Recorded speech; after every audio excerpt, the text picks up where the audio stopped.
Hi, a very good evening to all of you. My name is Wayne, and it's my honor to be your host for this evening.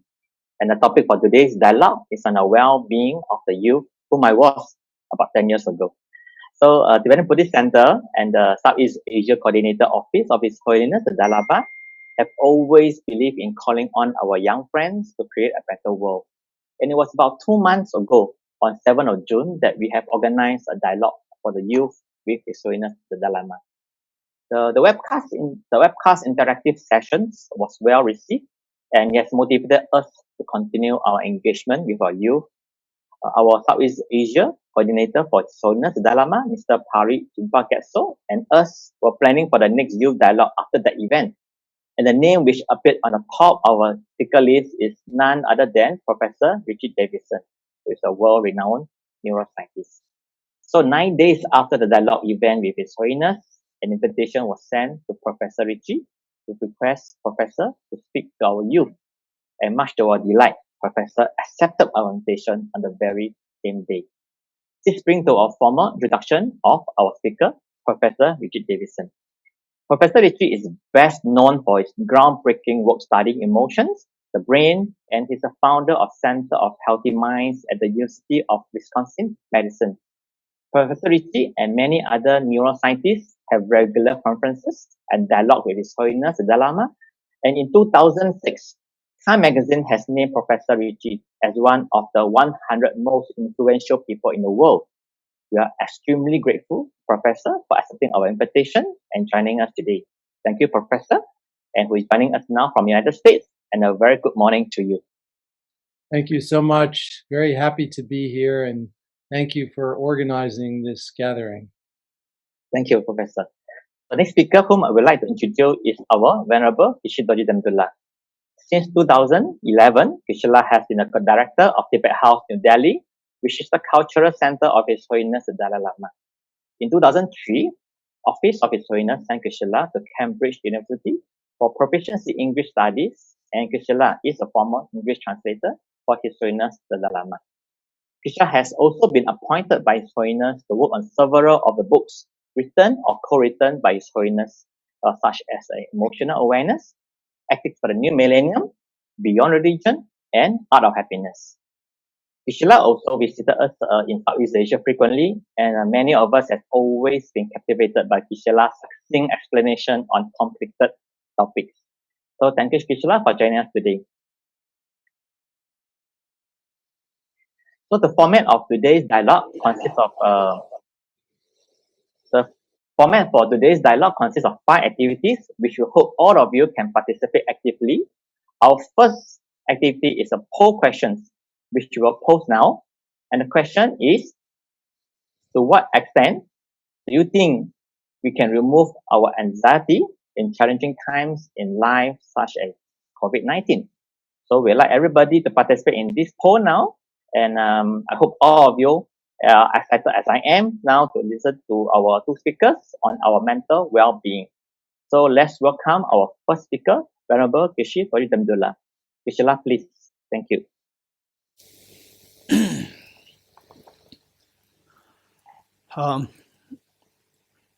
Thank you, Wayne Tenzi Shambhala. Thank you so much. It is a great joy for me to be part of this program, hosted by Tibetan Buddhist Center Singapore and the coordinator Southeast Asia under the Office of His Holiness the Dalai Lama, particularly focus on the youth, the well-being of the youth in times of pandemic, COVID-19. Youth plays a very important role. The future lies in the hands of the youth. It's for this reason that the well-being of the youth is extremely important. Meanwhile, to a great extent, we see that the youth, because of the lack of exposure to the time in the future, also there's a tendency that they become vulnerable to various forms of anxiety, stress, and so forth. So the coordinator, the Southeast Asia, under His Holiness the Dalai Lama and Tibetan Buddhist Center Singapore. They've been so kind to organize this program. The Professor Richard Davidson and myself talking to this thing. So I have some slides. The first slide. Okay, you can see the slide. I think okay. Next. When we speak about the well-being, this is very important. Same the UNO, because Sustainable Development Goals (SDGs), also known as the Global Goals, were adopted by all United Nations member states in 2015 as the universal call to action to end poverty, protect the planet, and ensure that all people enjoy peace and prosperity by 2030. So this is very important. The well-being, this is so important. And then the next slide. So it enumerates the 17 goals there, 17 goals, but the UNO. So I'm not going to go into detail. The next.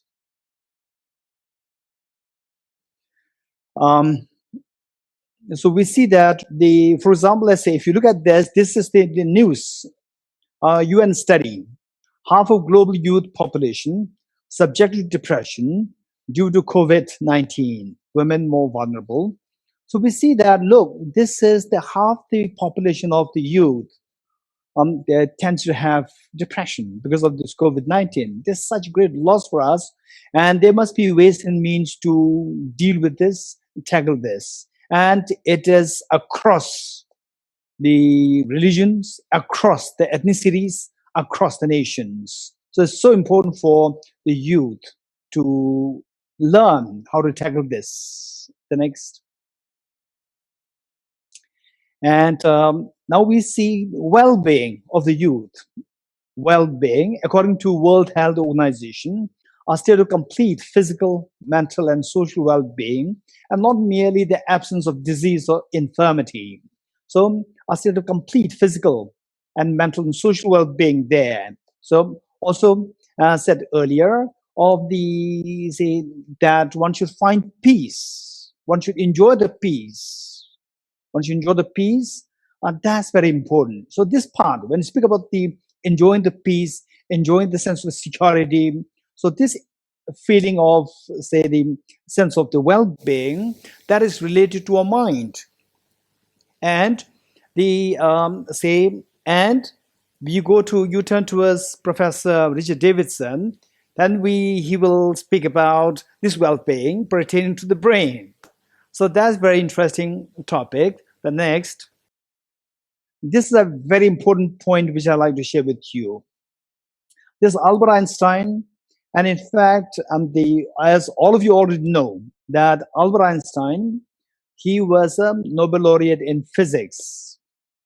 And what is said here, what I'm quoting here, is a very important statement that he made for the well-being of the humanity. So what he said is that the human being is a part of the world. Okay, let us all, and the whole my talk is going to be centered on this, on the statement made by Einstein. A human being is a part of the whole, called by us universe, a part limited in time and space. He experiences himself, his thoughts and feelings as something separated from the rest, a kind of optical delusion of his consciousness. Next. This delusion is a kind of prison for us, restricting us to our personal desires and to affection for a few persons nearest to us. Our task must be to free ourselves from this prison by widening the circle of compassion to embrace all living creatures and the whole of nature in its beauty. Okay, why I'm citing this, quoting this, is for a very important reason. Albert Einstein, by profession, he's a physicist. What is said here is not physics. What is said here is not neuroscience. what is said here is the humanity, the well-being. This is what he's talking about. So that well-being should be something empirical. It's an empirical that he is presenting, and it should go beyond a belief. It should be empirical experience where if the world really wants to feel the joy and happiness, then we must resonate our thinking in line with what Einstein said it. The next. Okay, from this, I'm going to touch a very important point, the well-being. The well-being, the way Albert Einstein said it, is about your peace of mind, your happiness, the happiness of the humanity. Meanwhile, each one of us, whether we're going to have the well-being or not, is in your hand. So how can we do that? Oftentimes, we feel so vulnerable. We feel vulnerable, and what UNO said that half of the population, the youth, they are so vulnerable to depression and anxiety and so forth. So, which means that the question is the way we presented the question by Wayne La, the organizer of this program, whether or not you, each one of us, particularly the youth, whether you think that this problem can be solved, mental stress and anxiety can be solved completely. Okay, this is the question left to you. And the answer, of course, we have the psychiatrists there, we have psychotherapists there, we have psychologists there. There are all these forms of treatments are there, but greatly, what I would say is that 90% of the problems can be solved by ourselves. So, particularly youth, it is so important to know how this can possibly be done. So, I'm going to put it in a very simple way for the reason that we have only the 20 minutes, now like 5 minutes gone. I'm going to put it in a very simple way. I'll say basically, whether you're happy or not happy, this is what you can experience yourself. So that is, what is that phenomena? What is that phenomena within you, which decides whether you're happy or not happy? This is what we call, there's a phenomena there. There's a phenomena there which you're so aware of. Your brain, your neurons, synaptic connections, neurotransmitters. We don't see that. We don't experience those. But we do experience something. No, I'm not happy today. I'm happy today. There's something there which is so prominent within us that yes, I'm happy, I'm not happy. That faculty within us is known as mind. Now, how to keep this mind happy, calm, composed? It is in your hand. But we need to know how to manage this. For this, I'm going to give you a very simple exercise. Okay, so just look at what I'm doing. I'm stretching my two hands there, and then I clap. So the sound of clap comes into being. So this sound of clap, this is analogous. This is the metaphor for the miseries, the tension, the depression, anxiety they go through, the youth you go through. So this sound necessarily arises by the combination of the two hands. And the two hands, one symbolizes external factors and the other symbolizes internal factors. This is reality. And the external factors, the internal factors coming together, then invariably the sound of the miseries, tension, anxiety, anguish arise. So now, if you really don't want to have the sound of the miseries, what should we be doing? So what should we either we remove the right hand or remove the left hand. And of the two hands, keep in mind, this is a very important exercise. Meanwhile, if you understand this fully, or at least like 80% or 60%, then when you go through difficult times, it can save you from having to go to psychiatrist.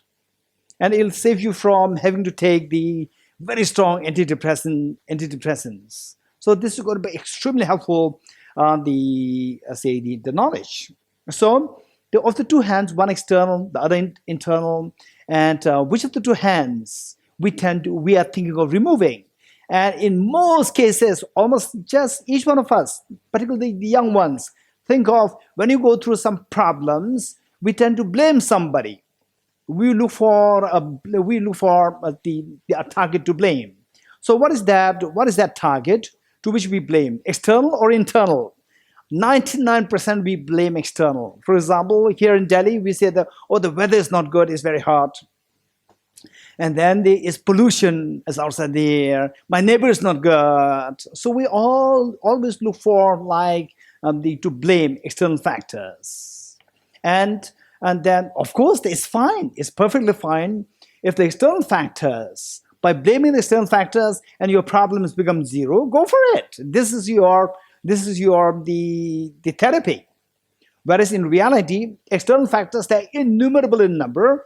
And even the external factors which are otherwise supposed to be conducive factor for you, even they can turn out to be negative, destructive. For example, let's say, the young ones, particularly, just think of how true what I'm saying is. Just see how true that is. Let's say when you are alone, you will say that, oh, I'm lonely. I'm feeling depressed. When you're with other people, you say, I have no privacy. This is how we tend to do. So this is our thinking. Whereas there's no option. Either you should be alone or you should be with somebody. If you're alone, there's a problem. If you're with somebody, there's a problem. So this is the external factors. We cannot really do anything to get rid of the external factors completely.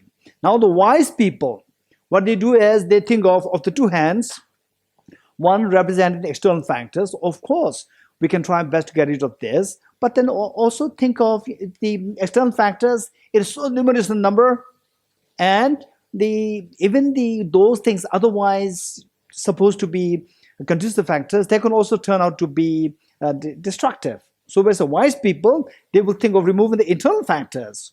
Remove the internal factor, however strong the external factor, no sound. Sound of your misery stops. This is the wise approach. If you know this approach so well, then guaranteed, like 90%, 99%, I would say that you don't have to go to a psychiatrist, you don't have to go to a psychologist, you can be a self-therapist. Okay, now the next is, how can I remove the internal factors of the two hands? How can I remove the internal factors? So the external factors, however strong, your mind is at peace, composed, and calm.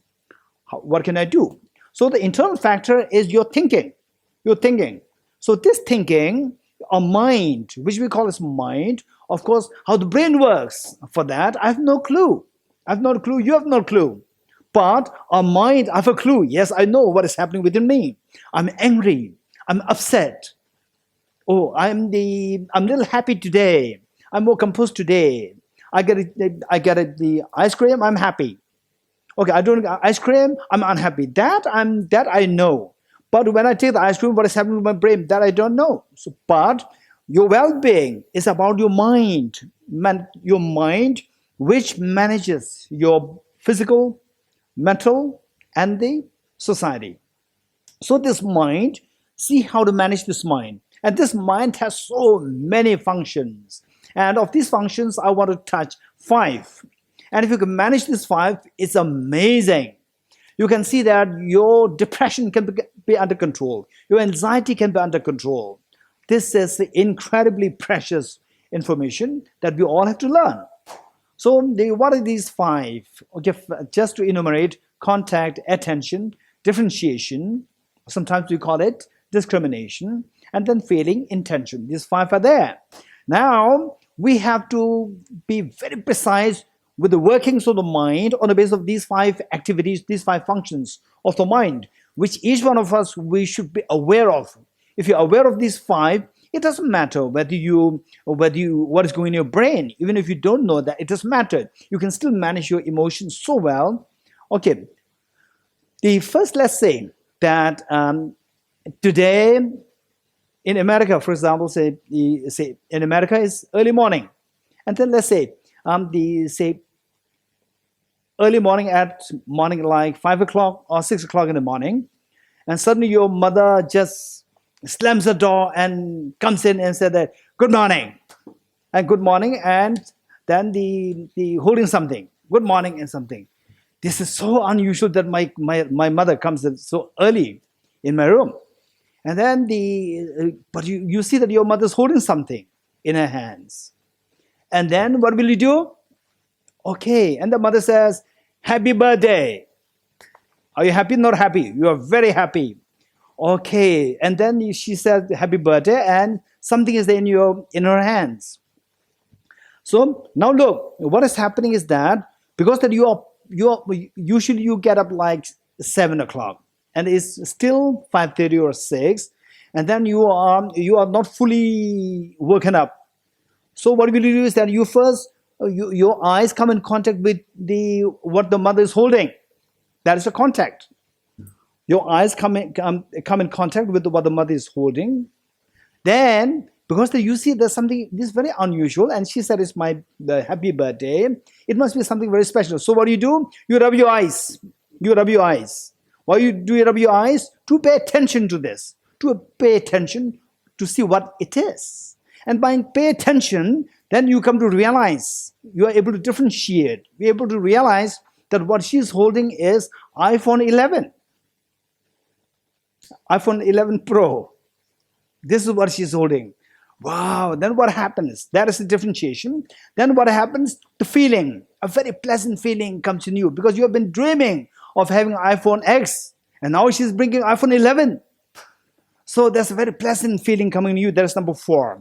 With a pleasant feeling, then what happens? Your mind moves. Your hand moves. Your mind and hand moves towards the package, iPhone 11. Okay. So this is how our mind moves. Now, if I put it in the other way around, let's say, okay, say there was in I think like the November, December 2019.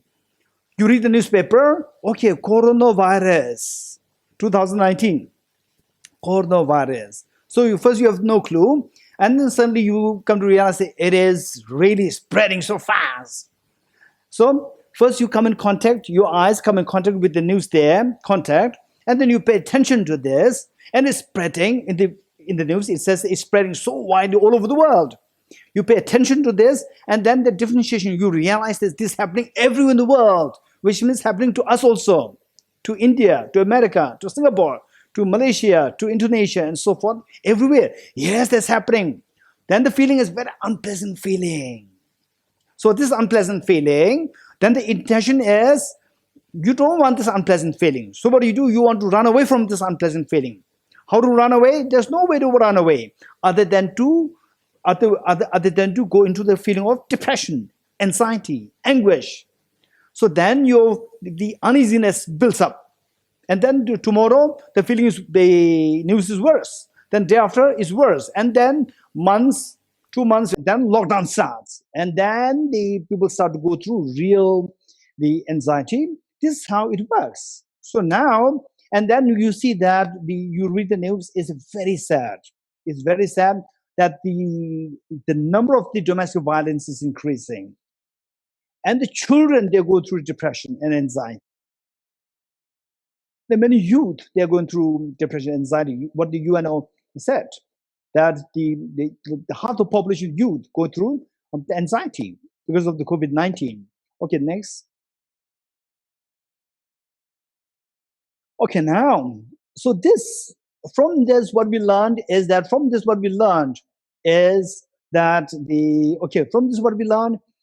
finally that depression is the manifestation of the previous slide.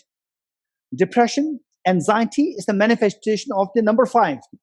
Intention to run away from it, run away from the unpleasant feeling. So why do you want to run away from that feeling? Because it's unpleasant. Why don't you make it pleasant feeling? Why don't you make it pleasant feeling? Why do you have to have the unpleasant feeling? What determines our job is to explore what determines this feeling to be unpleasant, because of the differentiation. The differentiation that this is a coronavirus, this is spreading so fast, and then I can be affected very easily, and I can die. This differentiation is responsible for giving rise to the unpleasant feeling. and I don't want to have the unpleasant feeling. So what do you do? There's no escape. Then the anxiety builds up. Intention to run away from it, but you cannot run away. So then the anxiety builds up. Okay, and this long-term anxiety, the anxiety is sustained for a long time, it translates into depression. So we see that finally of these five mental activities are the mental activities. Intention is what manifests into depression and anxiety. That is because of the unpleasant feeling. Unpleasant feeling is of the differentiation. Now, finally, we see that unpleasant feeling is what we have to transform into pleasant feeling. The next question is, how can we transform the unpleasant feeling into the pleasant feeling? So that is by changing the differentiation. How can we change this? This is a very important point. Next slide. Next. Okay, I'm going to give you some tips. And of course, I'm running out of time. I'm going to give you some tips. This is so important. So important. Okay, this is because there's some mental function, the differentiation, ability to distinguish. So this is mental function. This mental function, it involves two things. One is the subject, your mind, which thinks, and the other, the object and the subject. So with the object, these are the several things, some of the ideas we can think of looking at the object in a different way, and then your feeling will be changed. The feeling will be very pleasant. I'll give you some examples because I don't have much time. The relativity of qualities, relativity of things. For example, let's say that say I live in Delhi. In Delhi, the temperature in the summer is like 47 degrees centigrade. I don't know what that is in Fahrenheit. It's really very terribly hot. And then from Delhi, wherever I travel to other places, and then one time I landed in Pune, and the host, they came to receive me, and they said that it's so hot. I said, no, I could feel the breeze in your place. They said, no, it's very hot. Then I said, okay, I feel so grateful to Delhi. Because of Delhi, that now wherever I travel in the world, I could feel the breeze. Where everybody's complaining of the heat, and I could feel the breeze. It's because of the Delhi's. So therefore, relativity. Relative to Delhi, all other places, they are very pleasant. So you should be able to see things in relative terms. This will greatly calm down our anxiety, anguish, and the unpleasant feeling. Unpleasant feeling will be subsided. Then number two is different perspective. We must learn how to see things from this different perspective. For example, oftentimes our problems is with other people. With other people, one time, one gentleman came to me and asked me, okay, Geshe, tell me, I want to go to the garden to do meditation. Please, just one word. What should I meditate? I said, compassion. Then he came again. He said that compassion works in garden, but it doesn't work in the traffic. Okay. Then I said, what's the problem with the traffic? In the traffic, he buys a two-wheeler. He rides a two-wheeler. And then other people, they cut.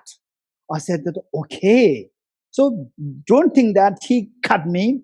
Think of the other person. Other person might have a young daughter, age 4 or 5, waiting in the school where all the other children left. And just this girl is waiting there. This young daughter is waiting there. And he's in such emergency. Okay, that's very true. So then when you realize this, when you're able to put yourself in other shoes, then instead of becoming agitated, you'll pave the way. Please go before me. And your mind is very calm. You have a sense of gratification that I'm able to help somebody. There's a pleasant feeling coming there. And then number 3, the next slide. Okay, broader perspective in time and space. So we should be able to see more broadly. Don't confine yourself in a cocoon. Try to have a broad perspective. Okay, what is happening today? This is just very small in terms of time. Say towards the extreme left, there's a white part, this is Big Bang. And then towards the extreme right, this is universe today. So this is the time and then the space. We can see both there. So if you see from the point in this universe, where are we? Where's my problem? is so insignificant. If you see the world from a larger picture perspective of time and space, we see that what we're going through is so insignificant. I don't really need to be agitated, or it's not really a big deal. So this is another way of looking at things, and your agitation will subside. The next. Okay. And then, of course, the previous one, which is challenges as opportunities. And in fact, we see that many of the challenges that we come across, don't think that I'm very unfortunate, I'm a hopeless person. These challenges make you strong. Make you strong. When you face difficulties, these difficulties are the opportunities for you to grow further. For example, all for example, Muhammad Ali, a world-renowned boxer, he became a great boxer, legendary boxer, because of his coach hitting him very hard, hitting him with hard punches. If his mother was his coach, he could have never become the world-renowned legendary boxer. Because somebody hit him so hard, he learns how to stop that, and then he becomes a legendary boxer. So likewise, our success is all determined by how great we grow, and our growth is determined by you're learning how to face the challenges. And the next one is the mutuality of dependence, learning to see the world in the mutuality of dependence, that everything is dependent on each other. So if you look at the first slide up there, you see that there are several wheels, and all these wheels are connected to each other. Which of the wheels is the most important thing? No, all the wheels are equally important. They're all dependent on each other. Any wheel stops, all the wheels will stop. This is how the world operates. So therefore, if you see that, then he and me, you and we, this demarcation will stop, because we're all interdependent. Look at the second slide. We see that the second picture there, these are the people, that the tribes from the Amazon. So a few months ago, the Amazon fire. So these tribes, before the Amazon fire, the forest fire, all these tribes, there are multiple tribes there. All these tribes, they were fighting amongst each other. Because of the common threat, they all started to become united, seeing that, okay, we are dependent on each other. We can be strong only by coming together. So they started to talk to each other. They started to become friends, to raise a common voice against the common threat. So now we are all confronted by the same threat, that is COVID-19. So the world should come together to fight against the COVID-19. And then COVID-19 is just one example. And there could be many more viruses possibly coming in the future. We never know. Pandemic, say the 1916 was the Spain flu, and now, like after 100 years, this is what happened. Next slide. Okay, the subjectivity. Now, to see things as subjective, this is a very powerful. If all of us, if you really want to get rid of all our miseries, all our tension, stress, and so forth, we have to learn how to see the world, the object as subjective. Even the objects as subjective. What I'm seeing, oh, he's bad. This air quality is so bad, coronavirus is so bad, and so forth. So all these things, we can learn how to see them as subjective. For example, say the water here. If I ask you, what is this? You said this is water. But if I ask Albert Einstein, what is this? He would say that this is just electrons, protons, neutrons. Which is correct. Both are correct. So the same object can be seen in two different ways. So likewise, say the problems, the people who create the problems, they're also a bunch of atoms.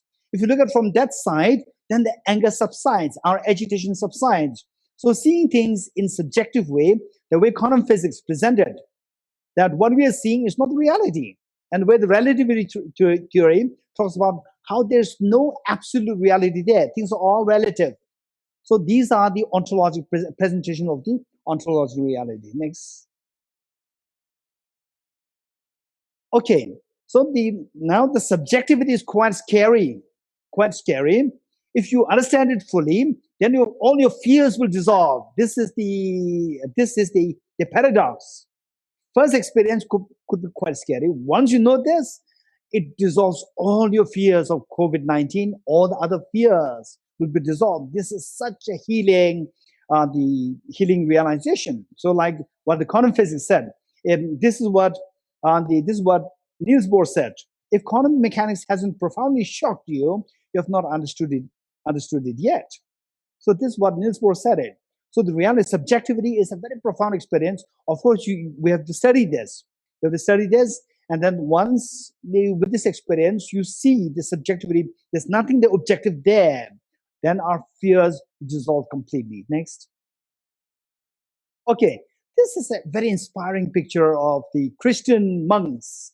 Christian monks learning, studying geometry and astronomy is very inspiring. So the point is that whether you are a believer or not, it doesn't matter. The point is we should be open-minded. Open-minded. This will help us to open the greater horizon of the knowledge and happiness. Next.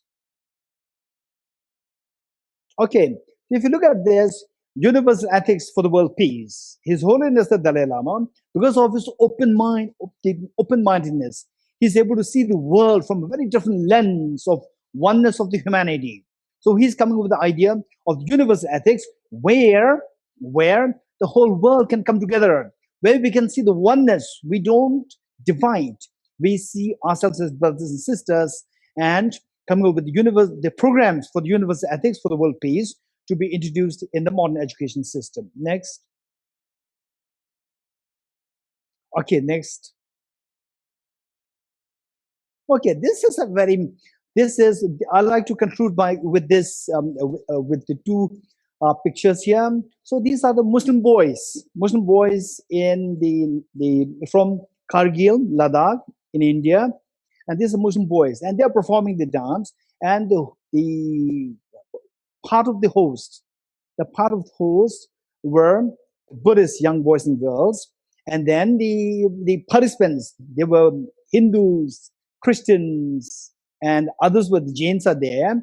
And then the Muslim boys are performing their dance, and everybody was so happy. They all applauded their performance. This is the youth. This is so beautiful. This is youth. So with this, we can see the hope for the better world. We can see the hope for the oneness of the world, where all the fragmentation will be healed. The next. Okay, this is the Buddhist boys and girls making the performance, and the Muslim boys and girls, and Hindu boys and girls, Christian boys and girls, they were all applauding them for this beautiful performance. This is the unity in diversity. This is so beautiful. This will come to us if we are able to see our mind, how our mind operates, and to seeing the oneness, then the pleasant feeling is triggered. With the pleasant feeling, then the intention of the relaxation will be experienced. So this is when we create the well-being, this feeling of the pleasant feeling, and then your mind rests and feels the calmness. That is well-being. This is what we expect all the young boys and girls to approach. Next. Okay, here are the two books I like to suggest for everybody to read: Emotional Awareness by His Holiness the Dalai Lama and Professor Paul Ekman, and The Destructive Emotions, Destructive Emotions, which is a part of the Mindful Life Conference, the proceedings, edited by Daniel Goldman. Okay, thank you. Thank you one and all. Thank you so much.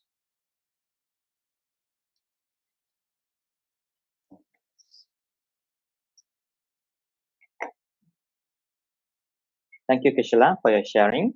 I believe some of you may have some questions now, but please keep them with you now for the time being, and we can raise them in the third and fourth activity, where there will be some direct interactions with our speakers. So we have our second poll question coming up, and the question is, do you know how to redevelop our brain to bring happiness to ourselves? So without further ado, let's welcome our second speaker, Professor Davidson. Professor, please. Thank you so much, and thank you, Geshe, for your wonderful presentation. It is a joy to be with all of you today, and I really appreciate this opportunity. I am a neuroscientist by training. When I began my career, I began it with one simple question, and this question still is a very central one in our work today. And the question is, why is it that some people are more vulnerable to life's challenges and others more resilient?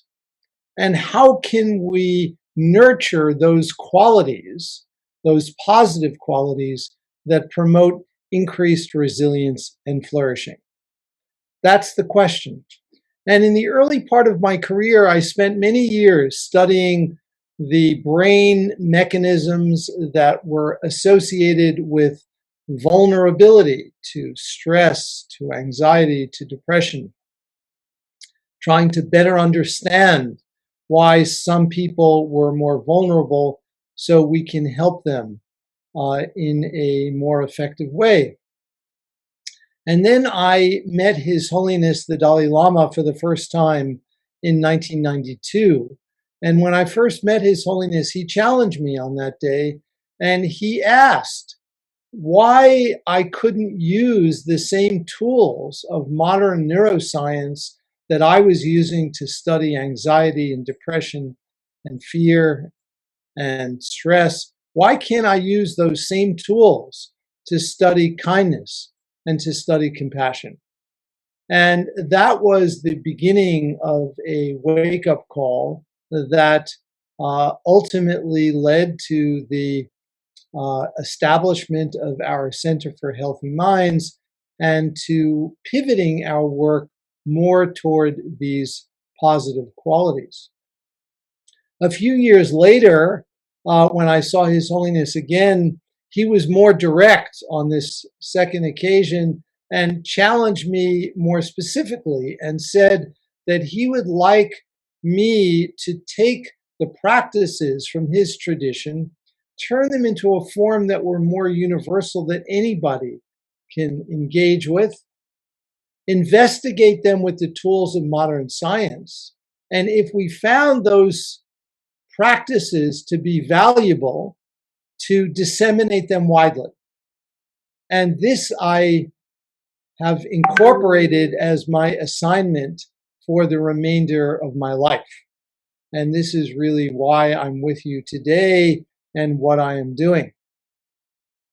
One of the things that's very important is to appreciate that this work that we and other scientists have been doing coincides with and really is built upon a foundation that comes from important developments in modern science. And I'd like to describe a few of those developments because they are absolutely vital in understanding how we and others have been able to proceed with the science of meditation and other related qualities and practices at this time. So the first important insight in modern science is around neuroplasticity. Many of you have probably heard this word before, and this is actually a word that is particularly apt to our youth, to adolescents in particular. Neuroplasticity means that the brain is changing.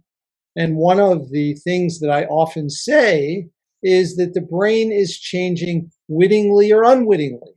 Most of the time, our brains are changing unwittingly, meaning that we're not aware of the changes. We're not aware of the forces around us that are shaping our brains. And this is something really important because this mechanism of neuroplasticity allows experience and information in our environment to get under our skin and to impact our brain in ways that could be either positive or negative. Neuroplasticity is neutral. It can be a force for the good, but it can also lead to a lot of suffering.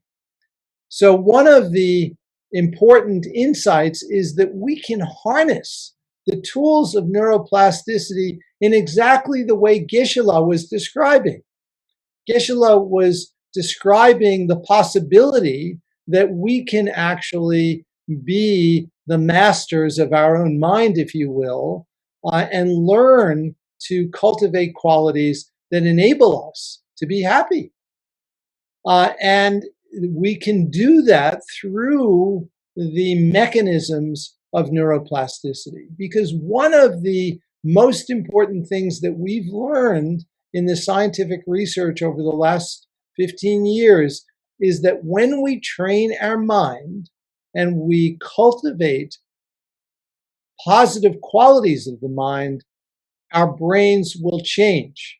And our brains will change in ways that support the enduring display of these positive qualities.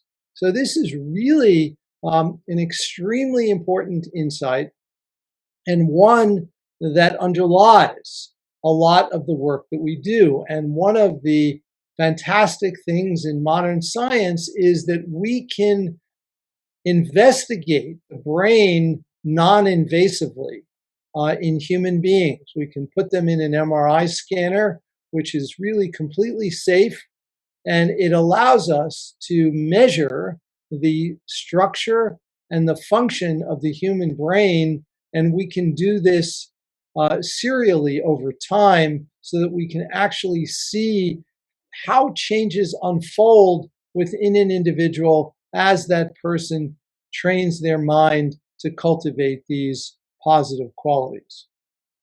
So that's the first theme, neuroplasticity. The second theme that I'd like to mention is, in many ways, we can think of it as the equivalent of neuroplasticity in the realm of genomics. Genomics is the study of our genes, and each of us has a sequence of base pairs which constitute our DNA. And for the most part, that will not change over the course of your lifetime. However, each gene has what you might think of as a little volume control, a way for that gene to be regulated, a way for the gene to be turned on or turned off. And that volume control is influenced by our experience. It is influenced by our demeanor, our emotional demeanor. It's influenced by our training. And we and other scientists have discovered that when you train the mind, you actually influence epigenetics, which is the science of how genes are regulated, so that you can literally influence the extent to which a gene is turned on or turned off. And so this leads to a radical rethinking of the nature-nurture relationship and speaks to another very important theme that Geshe mentioned in his presentation, which is interdependence. We are just fundamentally interdependent, so that we can't think of our genes as somehow being separate from our environment and our experience and our actions and our demeanor. All of these elements interact together. Now, these two mechanisms, the mechanism of neuroplasticity and the mechanism of epigenetics, provide a framework for understanding how training the mind can actually impact our brains and our bodies. And this has led us to a very simple but very radical conclusion, and that is that well-being, the kind of well-being that Geshe beautifully mentioned in his description of the World Health Organization definition of health and and the UN sustainability goals, which describe well-being as one of those SDGs.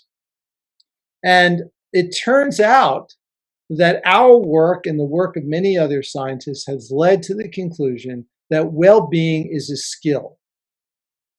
Well-being is best regarded as a skill, something that can actually be nurtured through training and through experience.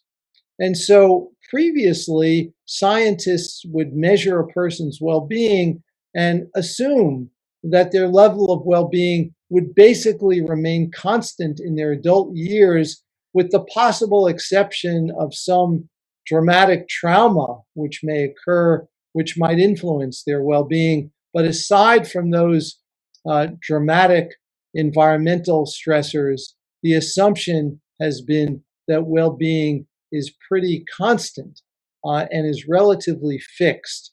And our findings suggest something very different, and that is that we can nurture our well-being.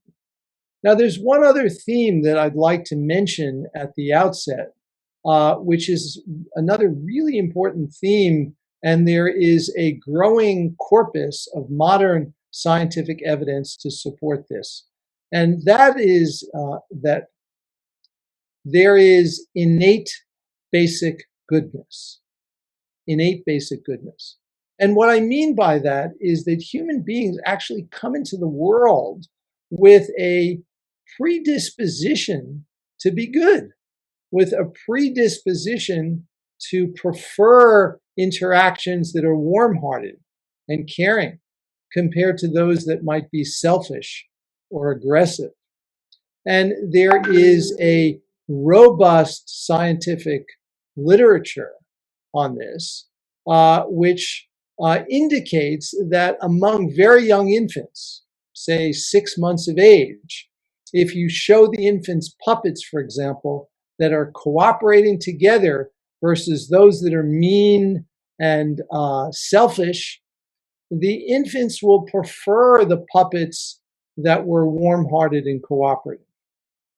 And these data, and it's not just one isolated study, it's many studies which show this, these findings support the idea that we all come into the world with this innate basic goodness. And when we engage in practices designed to cultivate compassion, for example, we are not creating something just out of the blue or something new, but rather we're reminding ourselves about our own true nature. This is actually who we are as human beings. We have this innate capacity. And the practices to cultivate compassion are practices that remind us of our true nature and help to strengthen it. But they're not creating this just from nothing.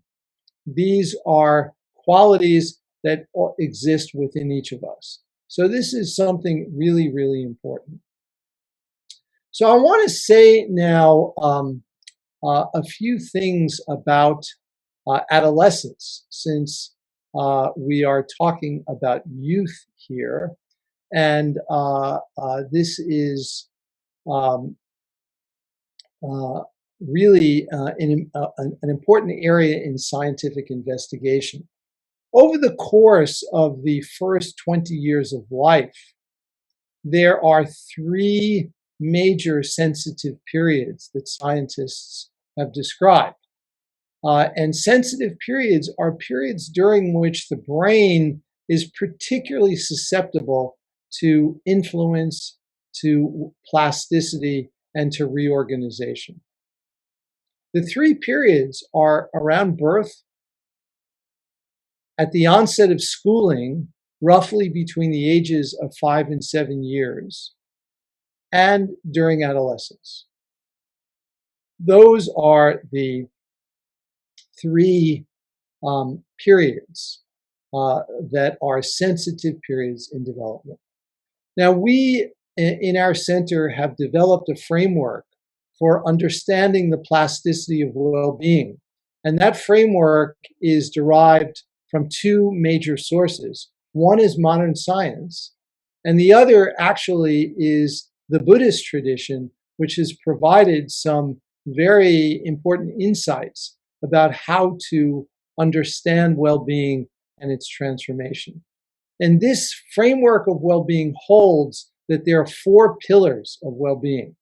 The first pillar we call awareness, which includes the capacity to regulate our attention, and it also includes a capacity that scientists call meta-awareness, which is knowing what our minds are doing.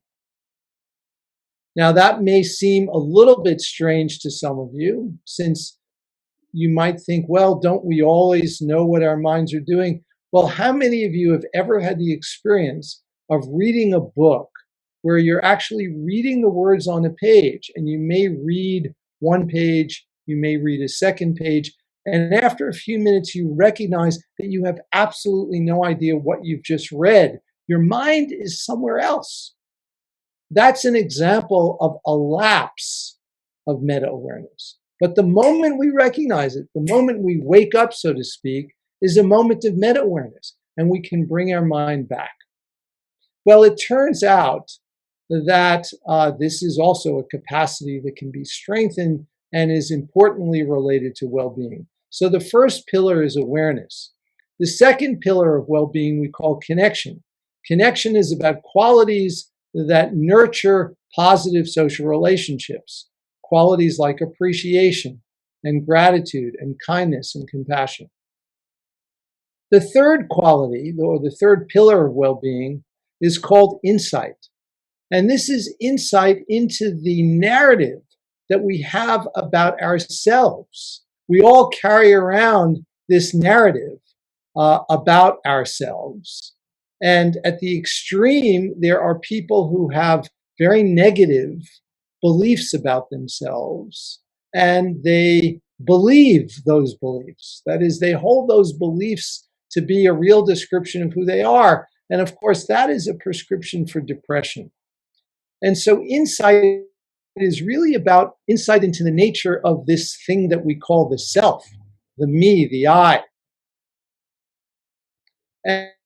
And there are specific practices, particularly within the Tibetan Buddhist tradition, that have been enormously valuable in exposing the illusion of this self that we construct. And this is a very important part of developing a healthy sense of self and overall well-being.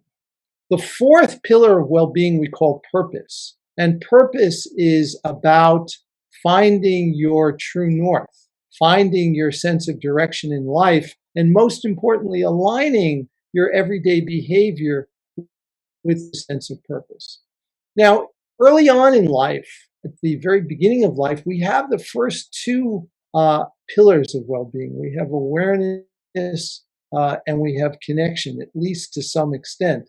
And then during adolescence, insight and purpose begin to come online, begin to assume importance. And adolescence is also a time where if development is going to go in a negative direction, it will. That is, this is a time when if you're going to develop a psychiatric problem, most psychiatric problems have their onset during adolescence. And in the United States today, and in many other countries, I don't know what it is in Singapore or in other countries that you may come from, but in the United States today, the sad fact is that among adolescents, there is more than 1 suicide every single day, which is really very tragic and frightening. And that rate of suicide is going higher and higher. And the stress of the pandemic is further exacerbating these problems. And so the cultivation of well-being during adolescence, during a time when the brain is particularly amenable to being shaped, is so incredibly important. And there are many ways to shape the brain, many ways to train the brain. And one of the most important insights is that engaging in altruistic behavior, sharing, being generous to others, is one of the most powerful ingredients for the promotion of well-being, for achieving a sense of purpose and establishing connection to others. And of course, this is something that His Holiness the Dalai Lama has been saying for decades. And modern scientific evidence is now supporting these views that engaging in acts of generosity and kindness is a very powerful catalyst for the promotion of well-being. So I think I'm roughly at 20 minutes now, and I will end in just a moment. But before I end, let me simply say that this is a very challenging time on our planet today. We're facing a pandemic, the likes of which none of us have ever seen in our lifetime. This has not only caused dramatic challenges for our global health, but it also has led to economic devastation in major parts of the world. It is my sincere aspiration that we can all learn something from this pandemic, and that the post-pandemic world will look different from the pre-pandemic world. I think most of us would agree that the trajectory that humanity has been on is not a particularly healthy or sustainable one. And so this is something that I think we all can learn from. And this is one of the silver linings, so to speak, one of the possible side benefits of the pandemic, that we can learn something from this, and that we can all be part of the solution. And every person has an opportunity in her or his respective context to practice kindness and to practice other positive qualities that can nurture well-being. One of the things I frequently remind people is that when human beings first evolved on this planet, none of us were brushing our teeth. And yet, I'll bet everyone who is part of this Zoom call brushes their teeth every day. This is not part of our genome. This is something that we've learned to do. We've learned to do it because it's good for our personal physical hygiene. What we're talking about is something important for your personal mental hygiene. And when we begin to appreciate this, I think we all would recognize that our minds are even more important than our teeth. And if we spent even the shortest amount of time that we spend brushing our teeth, nourishing our mind every day, this world would be a different place. So please join us on this journey and be part of this important transformation. Thank you so much. Thank you, Professor. Thank you. Thanks for your sharing. So we will now come to the exciting part of our third activity, which allows everyone to have a direct interaction with our two speakers in the respective rooms. So half of the participants will soon enter breakout room 1 together with Professor Richie for some direct discussions. These sessions will be moderated by our youth group member, Yovi, from Indonesia. So Yovi is 27 this year and she's based in Jakarta. She's currently a program officer for the European Union support to higher education in the ASEAN region. The remaining half of the participants will stay in this main meeting room with Geshe Damdul for more interactions, and the session will be moderated by another of our youth group member, Leonard Sim from Singapore. And Leonard will be assisted by Brother Wilson, who is our board member of the Southeast Asia Coordinator Office of His Holiness the Lama. Leonard is 23 this year, and he is currently studying in the National University of Singapore. Leonard is the General Secretary for Hash Peace, an organization to develop leadership program that combines leadership with youth advocacy for racial and religion harmony. Some of us now will be automatically entering a breakout room, and you do not need to press any button on your laptops or PC. See you shortly in the rooms for discussion. See you.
Hi everyone. Can you hear right? Okay, there's a good testing. All right. Hi everyone. Hi Geshe. Thank you for your wonderful presentation earlier. So now we enter this space for us to have a short interaction time with Geshe. So for those of us here in the Zoom call, okay, if you'd like to ask Geshe a question, you can use the raise hand function, and then I will invite you to raise your question to Geshe. Okay. Other than that, if you do not wish to raise your hand, you can also type your question into the chat, and we will also raise your question from the Zoom chat to Geshe. So I think to start off the session, most of you who had signed up for this session via our registration form, you have also sent us some of the questions that you like to ask our distinguished guests. So we'd like to thank you for submitting so many questions. We had about over 100 questions submitted by all of you. So we have selected a few to start off the session. Maybe I'll ask Geshe one of the questions that our participants have asked us. Okay, it's from a participant by the name of Danry. Okay, he asks, how to best put the Dharma into practice given today's pandemic situation? Do prayers to end the pandemic actually work? Geshe. Okay. So basically, in this pandemic, when we're confronted is that we keep growing, that our happiness should not decrease. We should not give in to anxiety. So how, this question, how? Always keep in mind the way I presented earlier of the 5 points. The number four which is the feeling. So the moment we feel the unpleasant feeling, then the anxiety automatically arises. Anxiety, stress, depression arises. So the point is that this feeling, how to this feeling, because determined by the differentiation ability, our mind's ability to distinguish. So that thing. So we must learn how to have a very sound, wise differentiation of the reality. So, for example, COVID-19. Let's say that the COVID-19 was very scary. It's very dangerous. That it is Like for 100 years, the humanity did not experience. In fact, today on this earth, how many really experienced the 1916, the 19, few, if like 10 or 100 people left, otherwise 7 billion human beings, they didn't experience this. But with the COVID-19, this very scary disease, we see that the family members, they get together, they got more time, things that happen. For example, like all things, they were so real. It was out of destiny. And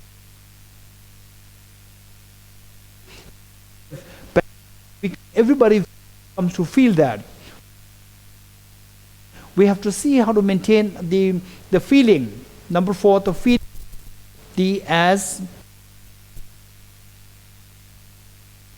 and this feeling is determined by the sense of discrimination, sense of differentiation. For example, let's say that these ancient systems, that's amazing. For example, the glass, all of us, we know about it. Half empty or half full. If you look at it as half empty, it's very negative. If you look at it as half full, it's very positive. In other words, the cognitive thought process, how you look at it. Oh, it's half full. It's half full, then the feeling is pleasant. With a pleasant feeling, you are not disturbed. Or it's half empty, half on. Then the unpleasant feeling comes. Then the agitation arises. So the point is that we have to learn how to see things always from perspectives. Different perspectives. The way I give one example that I said is about, say, be in the shoes of the other people. Be in the shoes of other people, other person.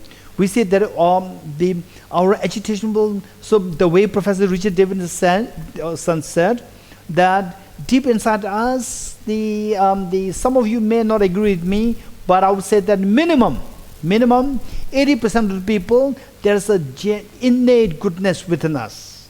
With this innate goodness, when you see somebody else in a difficult situation, you will empathize. This is what happens. When you empathize, your mind is not agitated. When you see that I am hurt, then the mind is agitated. So in other words, we have to learn how to change this discrimination, this mental function discrimination from negative to the positive. Automatically the feeling is taken care of. Feeling will be transformed from unhappy to the pleasant feeling. With a pleasant feeling, calm feeling, then the agitation subsides. This is how the mechanism works. With the COVID-19, while it has so many, is very scary, at the same time, there are many plus points as well. For example, Delhi, you wouldn't believe.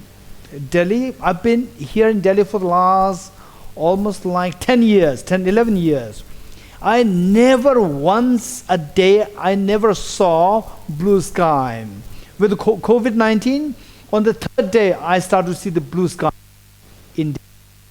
This is reality.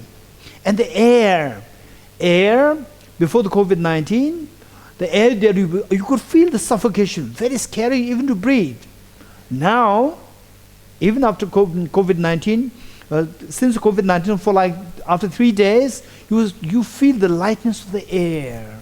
There are so many good things there. Meanwhile, we have to take care to make sure that we don't contract the disease. This is very important. So the external factors, internal factors, take care of the external factors to make sure that external factors are minimum. We cannot make it zero, but see how to make it minimum. And the internal factors, we can make it. This is what Professor Richard Davidson calls as the innate goodness. Okay, Leonard? Thank you, Geshe, for your answer. Now we have one of our participants, Tenzin. You will raise your hand. Tenzin, you'd like to ask Geshe a question? Please remember to introduce yourself to Geshe. Actually, Geshe, Vasile. My name is Tenzing. I'm a Tibetan. I'm right now here in Gangtok, Sikkim. And for this today's very much interesting debate, I was initially, aiming to join because here in Sikkim we are having a lot of suicidal cases. We have seen a lot of youth, and surprisingly, we have also seen some of the adults, like who are in their 50s, who are in their late 40s, also committing suicide.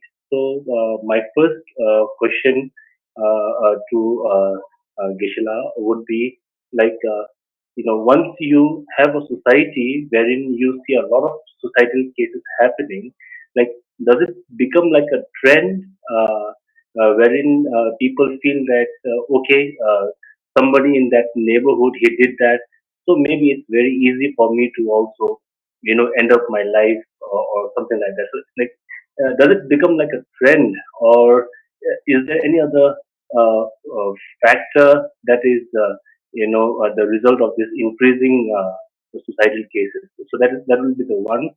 If I may ask a second question, uh, what we have seen, through your presentation and through Richard Sir's presentation, is that in this global community, we are the youth are supposed to generate some kind of compassion, some kind of kindness towards each other.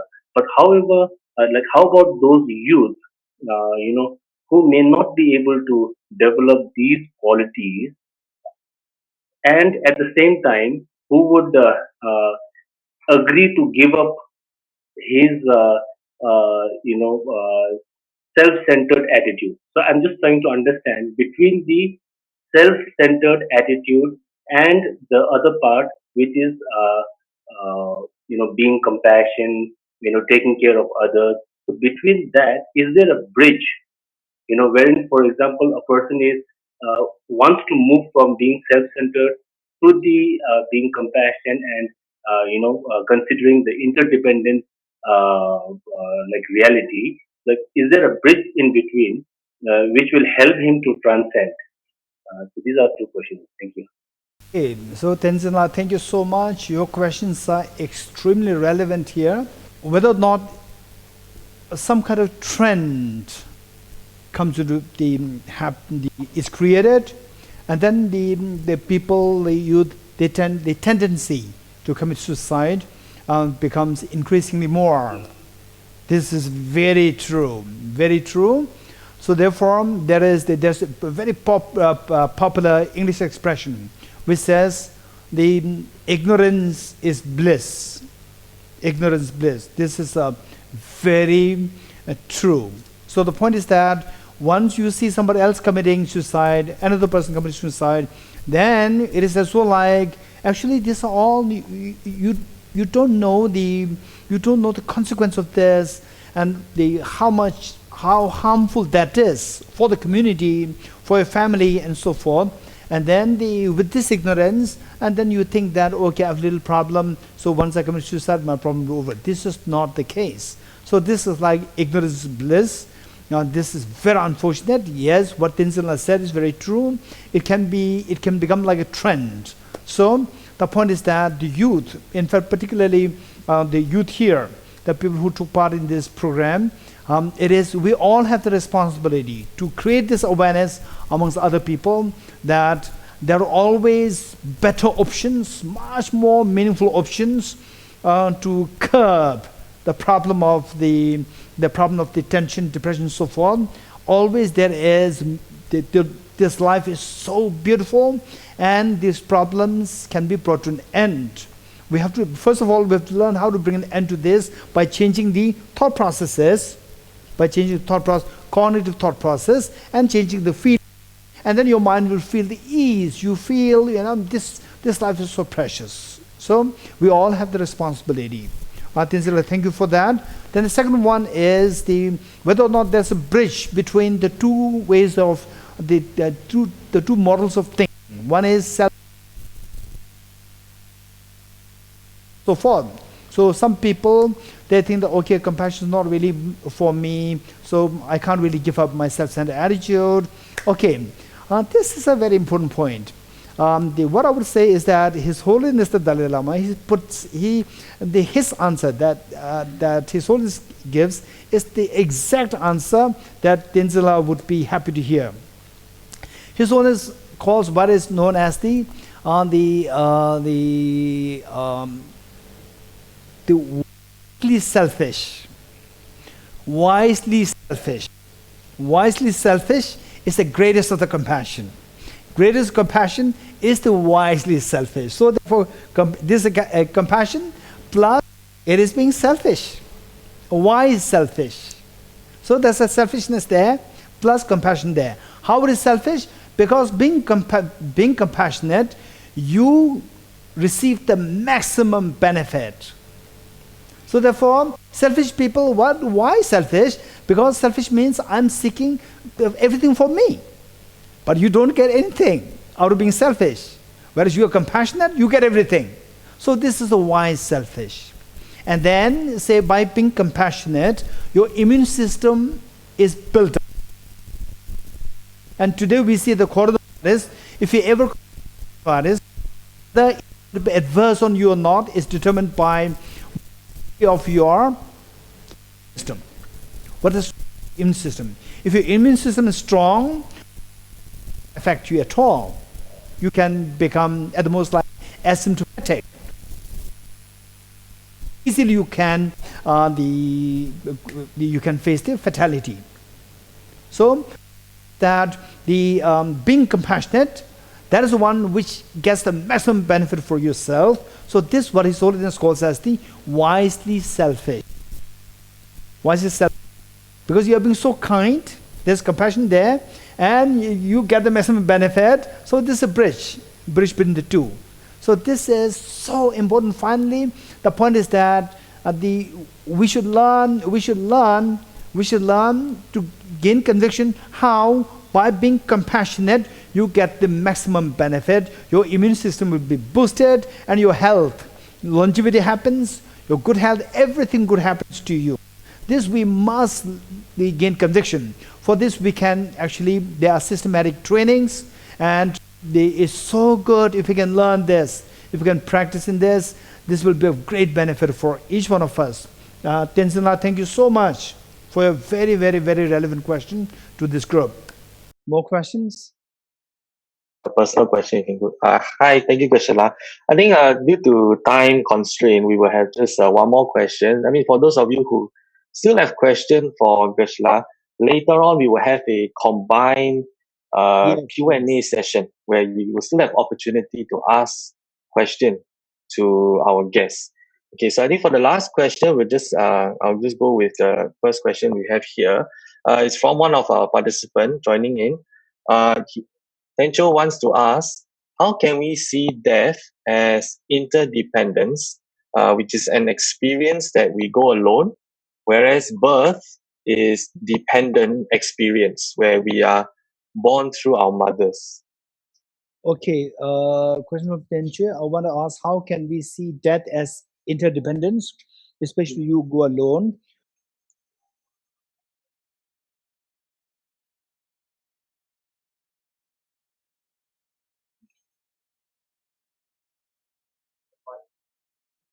Okay, so this is a good question. Thank you so much. They birth, born and you alone. So there's no interdependence. This is independent. In isolation, you take birth. In isolation, you leave the world. So where interdependency? Okay, this is much. Okay, let's say the birth. But this, in fact, if we think carefully, first of all, I agree with the questioner. Meanwhile, if we delve a little deeper, we see that the birth invariably involves the two parents. The two parents. Not only two parents, that your karma meaning, okay, if you believe in karma, then the potential of your mind has to have some connection with your two parents. So that is also involved. Then your two parents are involved. and then the two parents, the whole society somehow which makes the two parents come together, that is also involved. So all these factors involve that you take birth there. So who takes birth there? You. And in some cases, the Siamese twins is there. Not only you, the brother or sister, Siamese, the twin brother or sister can also be there. Otherwise, but dependent on so many other factors. Without the two parents, we cannot really take birth. And at the time of death, yes, we go alone. But at the same time, when we die, I say that the death to many is very scary experience because you are going to unknown. So there, the people who are next to you, if they are not being so sensible, it can be even more scary. And in fact, when you are leaving all your near and dear ones, you are leaving all your properties. So the feeling of the loss is immense. Therefore, the people who are being very sensible, who are being so kind, they should be nearby you to tell you that don't worry. So, in a way, let you pass this body very peacefully.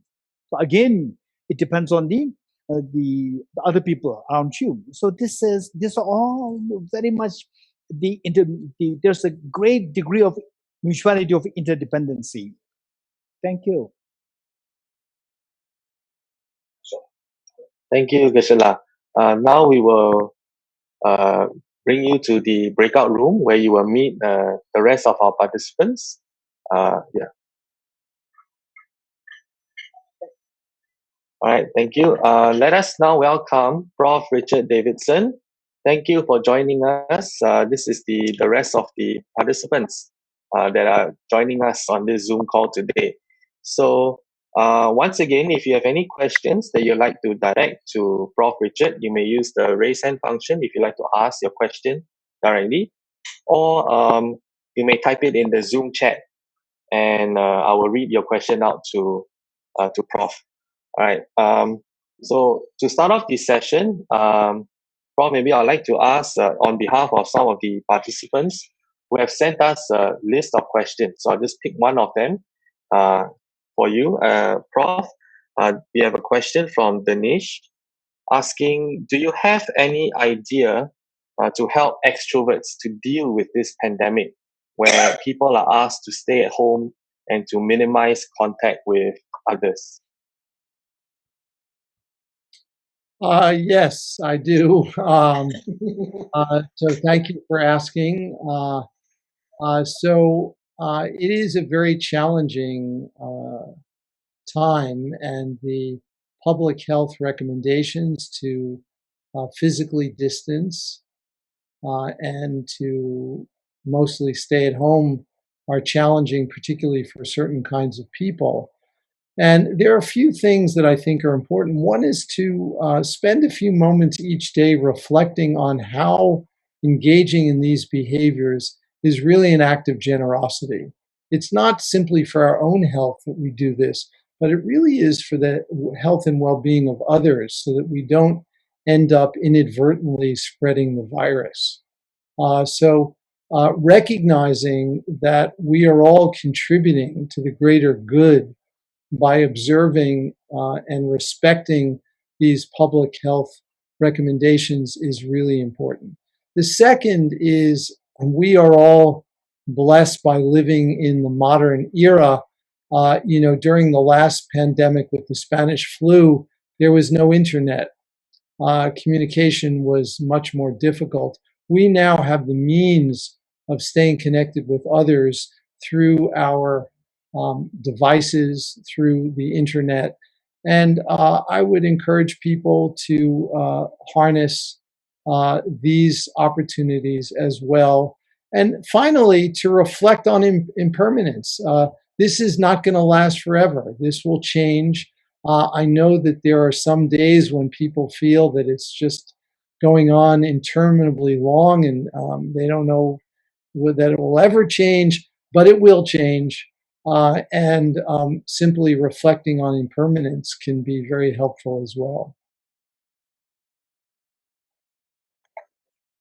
Thank you, Prof. We have a few raised hands here. I'll just call upon the first one of the participants to raise hand first. At this time, I'd like to remind participants when we call upon you, maybe just ask one question to our guests so that we can have more questions that are being asked and answered by our guests. Okay, so Tenzing, I think you raised your hand first. I'd like to ask your question to Prof. Thank you so much. Hello, Professor.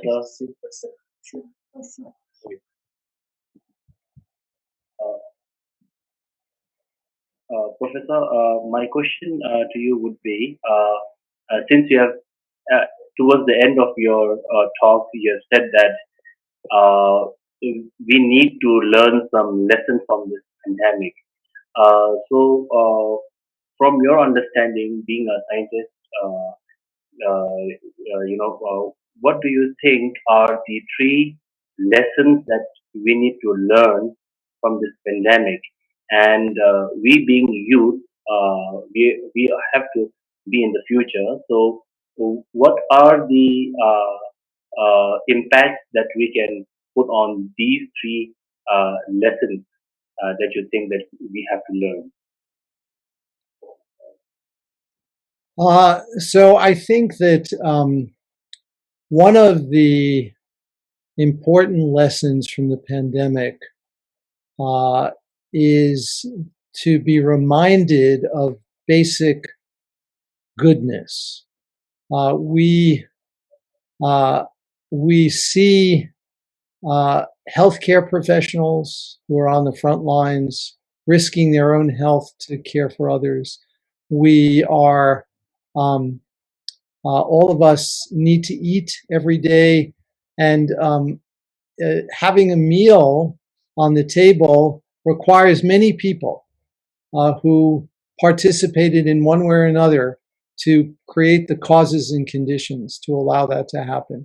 And so I think that as our lives in many ways have become simplified during the pandemic, this is an opportunity to appreciate the basic goodness of humanity, and also to appreciate our interdependence.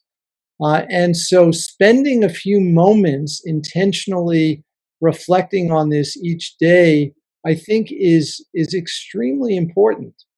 And mealtime is one of the good opportunities to do this, to reflect on all of the individuals who are required to enable us to eat.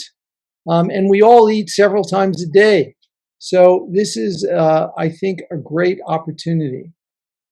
The other issue, I think, during this pandemic is to appreciate that our lives can be less complicated. We don't need to travel as much. We can remain interconnected in other kinds of ways, like we're doing now. It's not to say that this virtual world should replace meetings in person. I don't think that that should occur. I think there's a lot of value in face-to-face meetings, but I also think that there is something to be learned from some recalibration here. And so I think that this is going to be a real opportunity for going forward in the future in a way that is perhaps more balanced. And finally, let me say that for the youth in particular, I think this pandemic is a real teaching in the importance of planning ahead and taking into account future possibilities to optimize outcomes in the future. The response to the pandemic that we're seeing in the United States, I think, represents a catastrophic failure to really think clearly about the future. and to take into account basic scientific facts. And so I think that one of the optimistic features of this is that youth, I think, are more appreciative of science and respect science in a way that will enable them to make better decisions to plan for the future. Thank you, Prof. We have some questions in the group chat, so I'll just ask one of the questions here from Tenzin Bhuti. Can we really heal from our past traumatic moments completely through learning new mindsets? I would say, yes, it is possible, but I would also say that it's very variable, it's complicated, and it doesn't occur for everyone. But the evidence does show that it is possible, that there is much more plasticity in our brains and our bodies than we previously thought was possible. But it requires, in many cases, intensive practice over a long period of time. And so I don't think there are any magical solutions here. And, it's not going to be the same for everyone. But, that's, I think that is simply the way it is. And we need to work with the causes and conditions that each of us experience. Thank you, Prof. Maybe now I'll call upon Paljor. Forgive me if I pronounce your name wrongly. Paljor, would you like to ask your question to Prof? Hi, yes. Please introduce yourself. Yeah. Thank you, Geshe and Richard Davidson, for your insightful thoughts. And Richard Davidson, you have identified the 4 pillars of well-being, but you have not explained how the 4 pillars of well-being are interrelated and how they can together brings us happiness. And so then all the 4 pillars are interrelated. All the 4 pillars are related with more the mind, or with more the subjective mind, or with the objective world. So could you clarify those 4 pillars of well-being? So yeah, yeah, right. Yeah. So thank you for asking the question. These 4 pillars of well-being are very carefully selected to represent the intersection of modern science and the contemplative traditions, particularly the Buddhist contemplative tradition.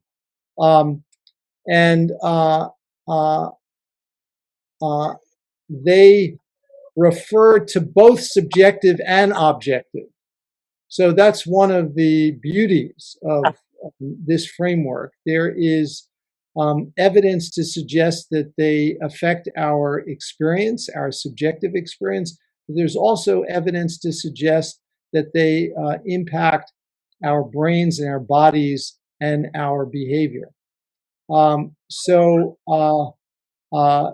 This is really why they were selected. I also should mention, and I can put in the chat box, we've developed an app to train each of these 4 pillars of well-being and also to measure them.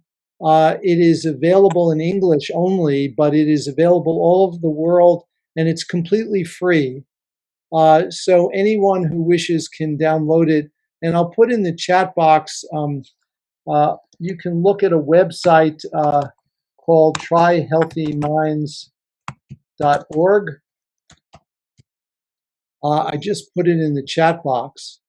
It will explain more about the app, and I would encourage you to try it. And it offers practices in each of these domains of well-being: insight, awareness, connection, insight, and purpose. So there are practices to cultivate each of these qualities that you can do on a daily basis.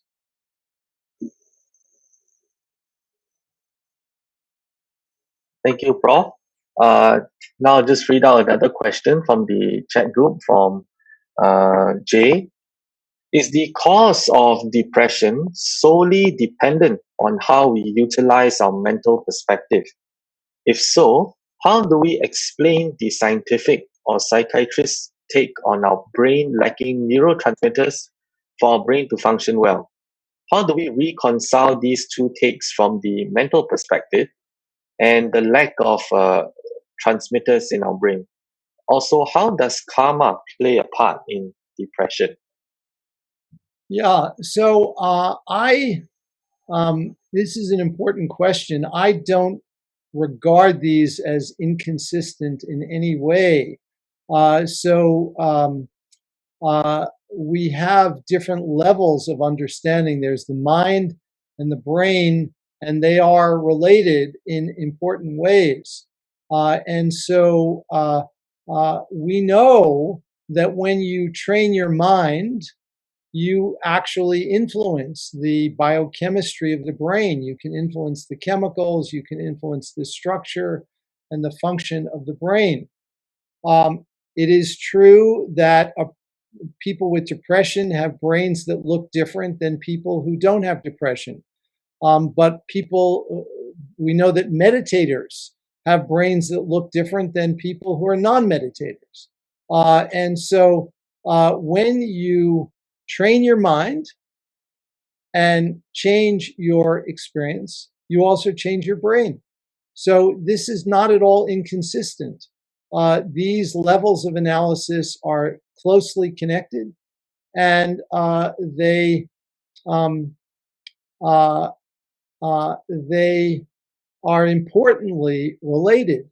Now, one of the questions which is embedded in this is about treatment, and the data suggest that while drugs to treat depression can be effective and could be importantly useful at times, it turns out that psychological treatments for depression are better at preventing depressive relapse compared to drugs. And it's because when you train your mind, you are inducing a more enduring change. A drug wears off after some period of time. It has an effect, but then it wears off. But when you train your mind, you are actually changing the wiring in the brain in a way that endures.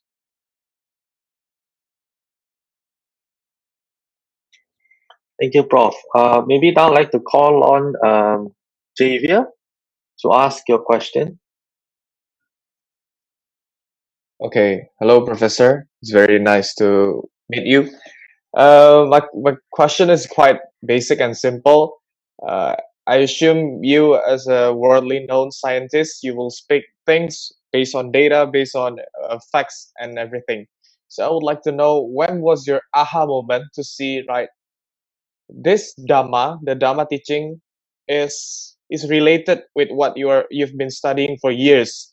That this teaching can work together with science. That's my question. And your cat looks very adorable. Thank you. Yeah, my cats like to participate in Zoom meetings. There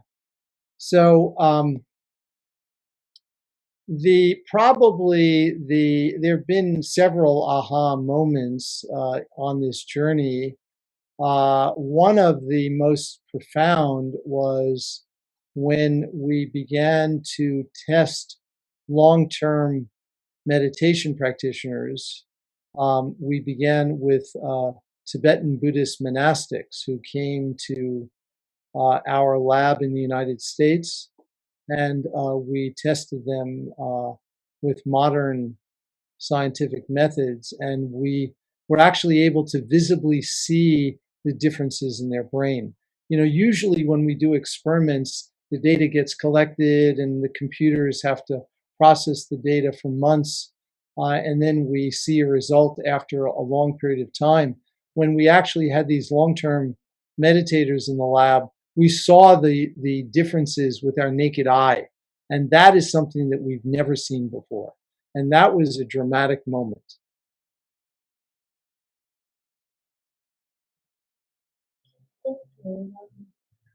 Thank you, Professor. I think in the interest of time, we'll just have one last question from the one of the questions here from the group chat. From Tenzin Nima, in nature versus nurture theory, what is your thoughts on this in relation to suicide and the person's personality? Because in humoral theory, it talks about some personality being more melancholic by nature. If that is the case, then how do we or how can we prevent suicide? Yeah, thank you for that question. The framing of the question as nature versus nurture is completely inappropriate. It is nature and nurture. Always. It's never nature versus nurture. So it's always both. There are important predispositions. We come into the world with certain kinds of predispositions.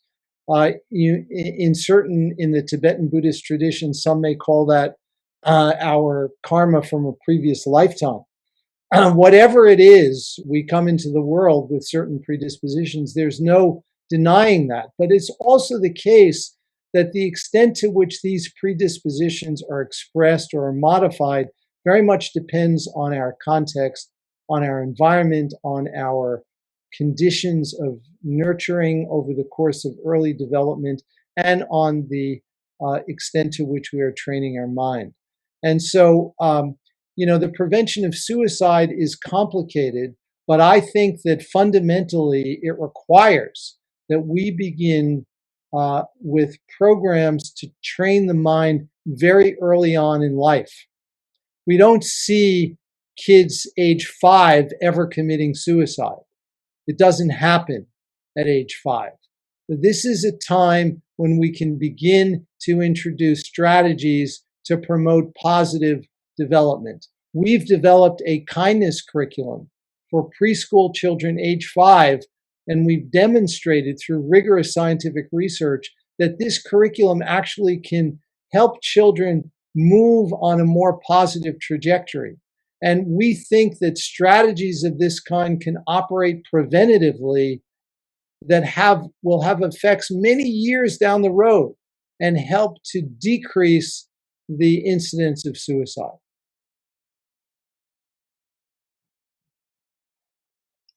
Thank you, Prof, for your answer. So I think now we will move to the combined question and answer segment. Okay, thank you. So, thank you everyone.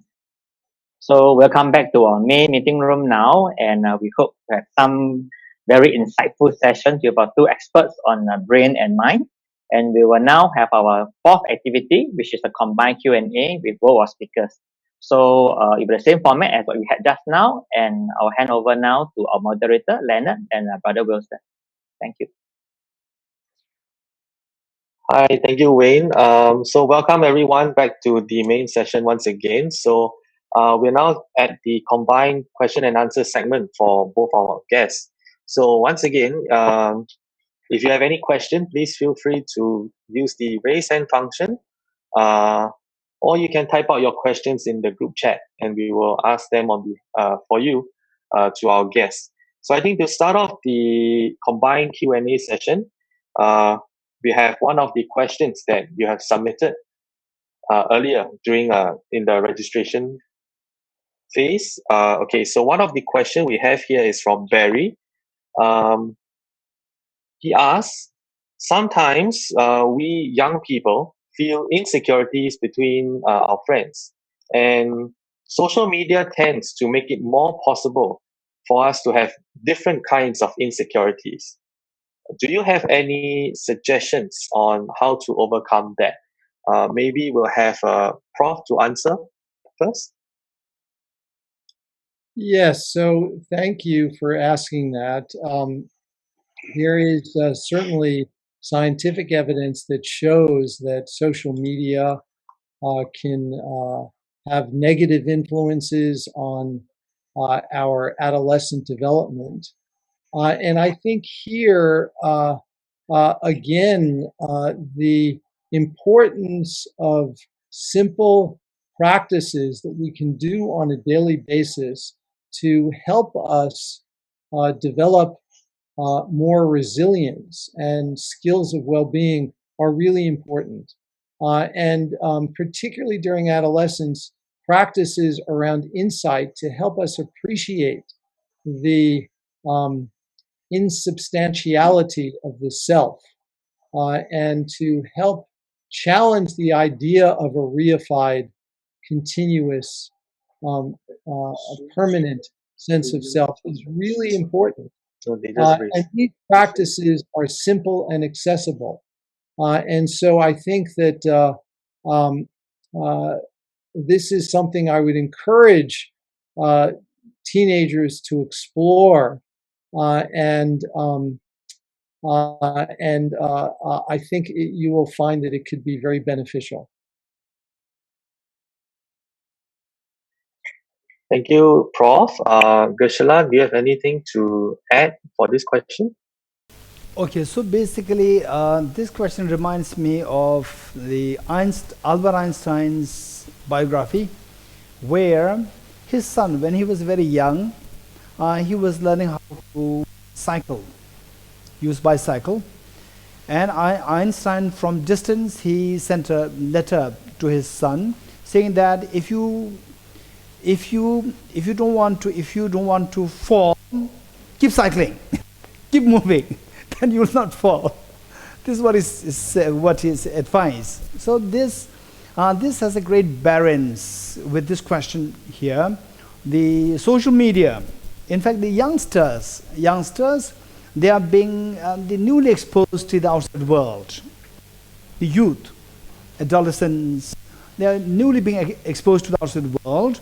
And then this is this is how they have to grow. Now the elders, some elders, they are very rigid, right?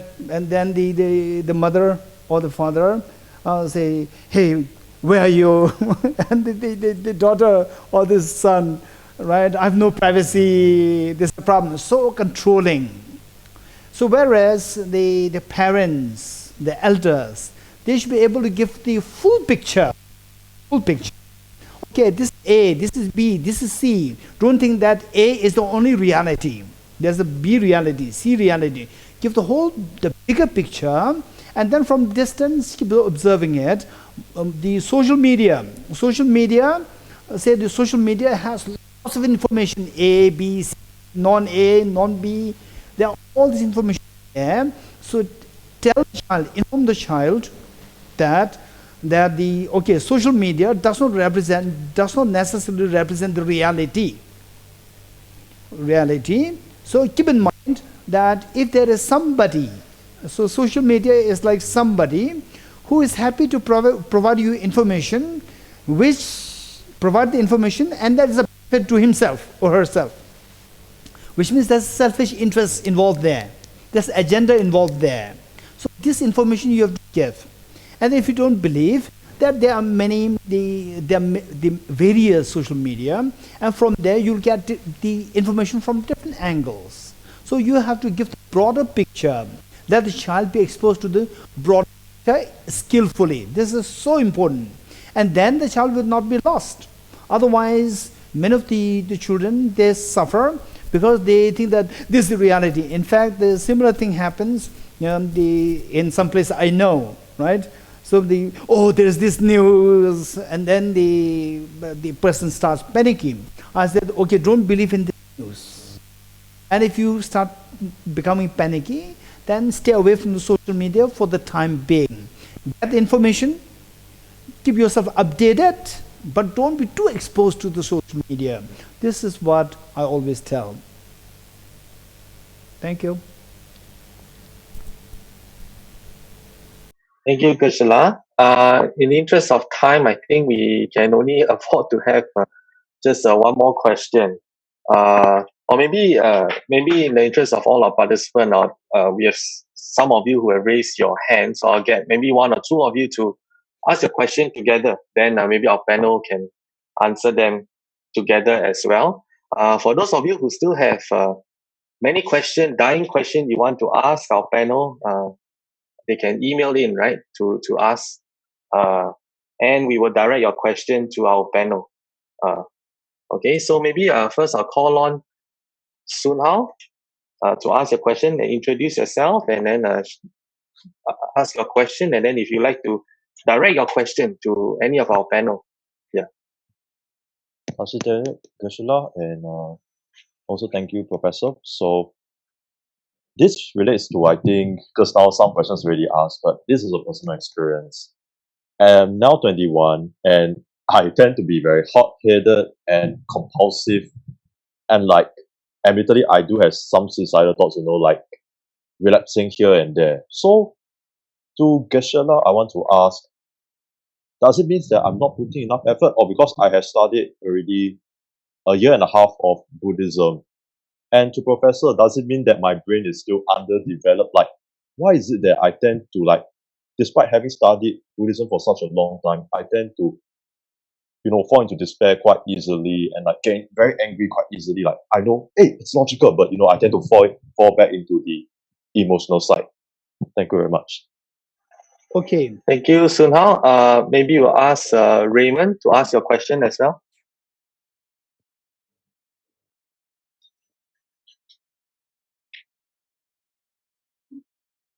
Raymond, you are muted. Yes. Okay. Yes. 1 minute. You hear me? Yeah, can you? Yes, okay, let's just, okay. The question is very simple. I'm listening to the people and just to the previous one, and I feel very, very touched.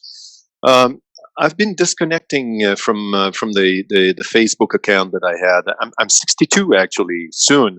And still, this was my way to connect with the people from over the planet, the Dharma friends, and everyone I love, and to really, really upgrade my life by sharing teachings. As this one this morning, that's why I'm here, because of a friend on Facebook, a friend I know from India. And the things that I'm asking here is, what can we do with all these people that are in so much distress in their mind, while they are carried by these misleading pseudoscientists that comes on Facebook and all those people, and they really think that they are wise in what they think and what they want to share with you.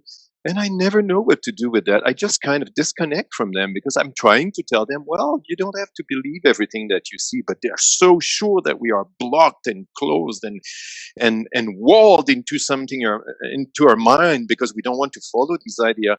So I feel very, very sad, because I have the feeling that with those people I cannot help, I cannot do anything. So what is your answer? What can we do to help these people to shift their mind inside and see something else than these very controversial ideas?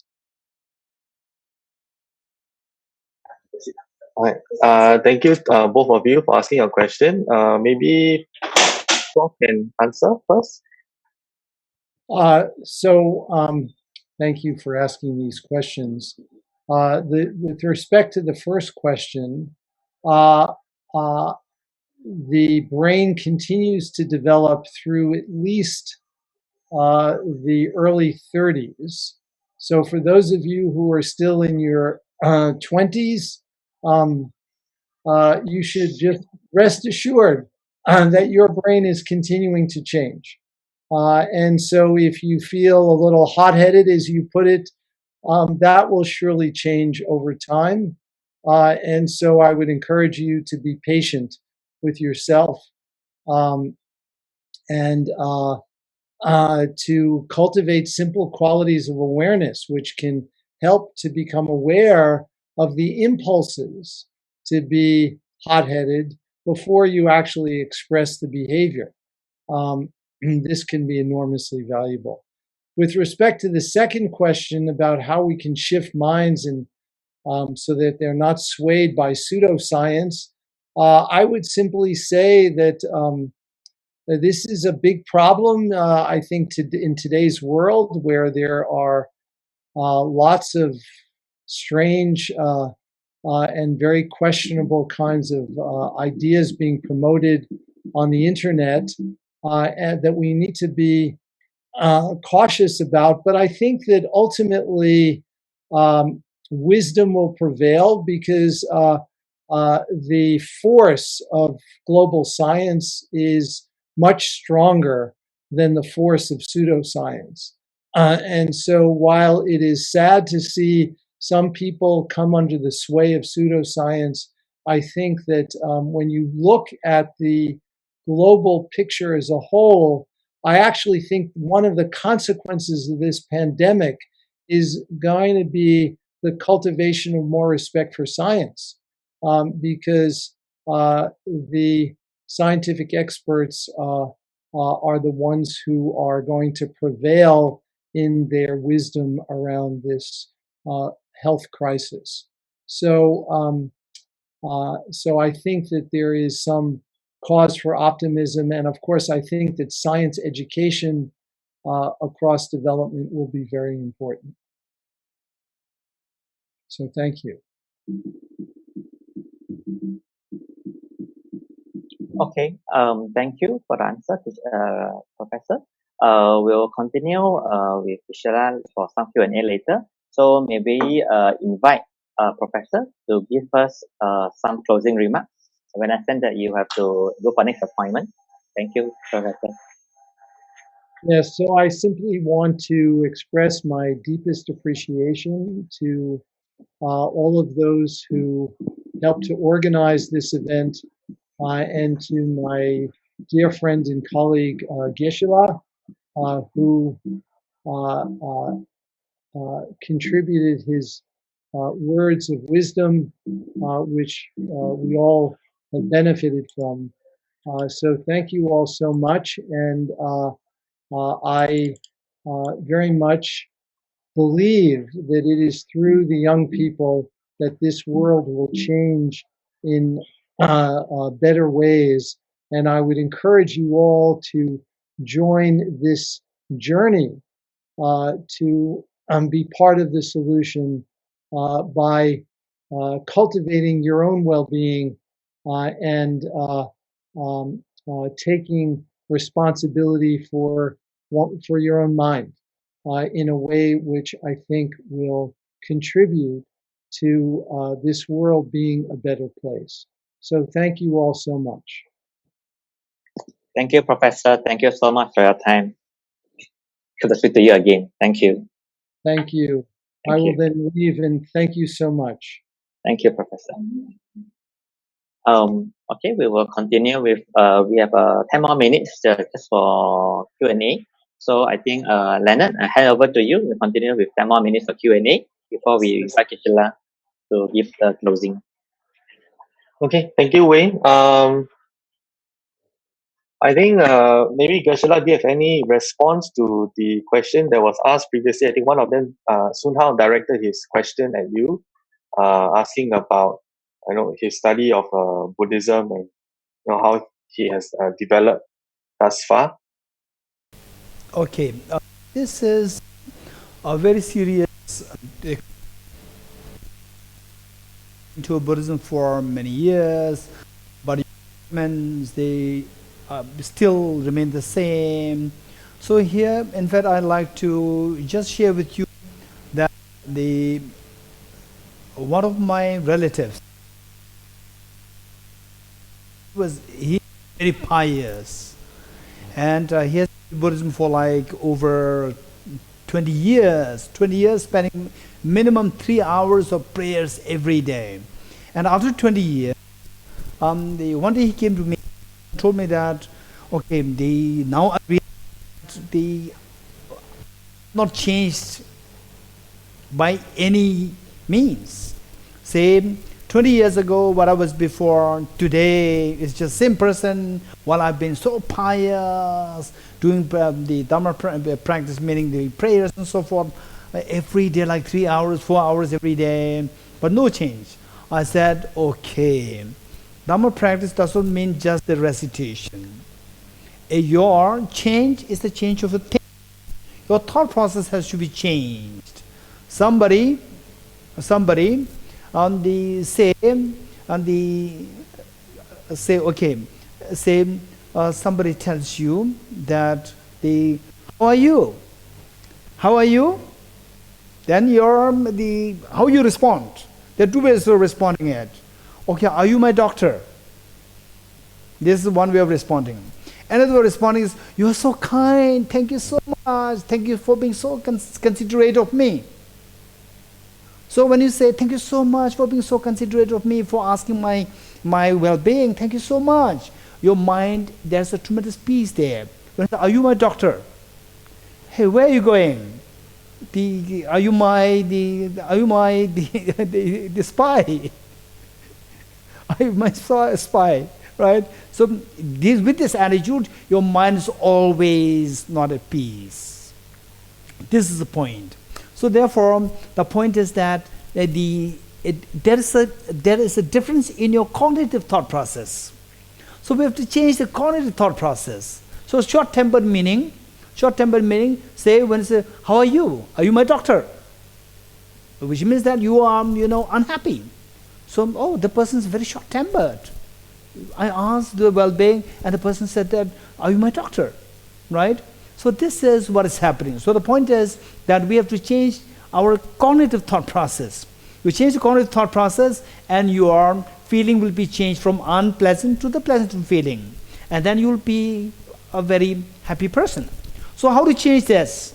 So just saying prayers, and the prostrations, offering incense, it will not change your thought process.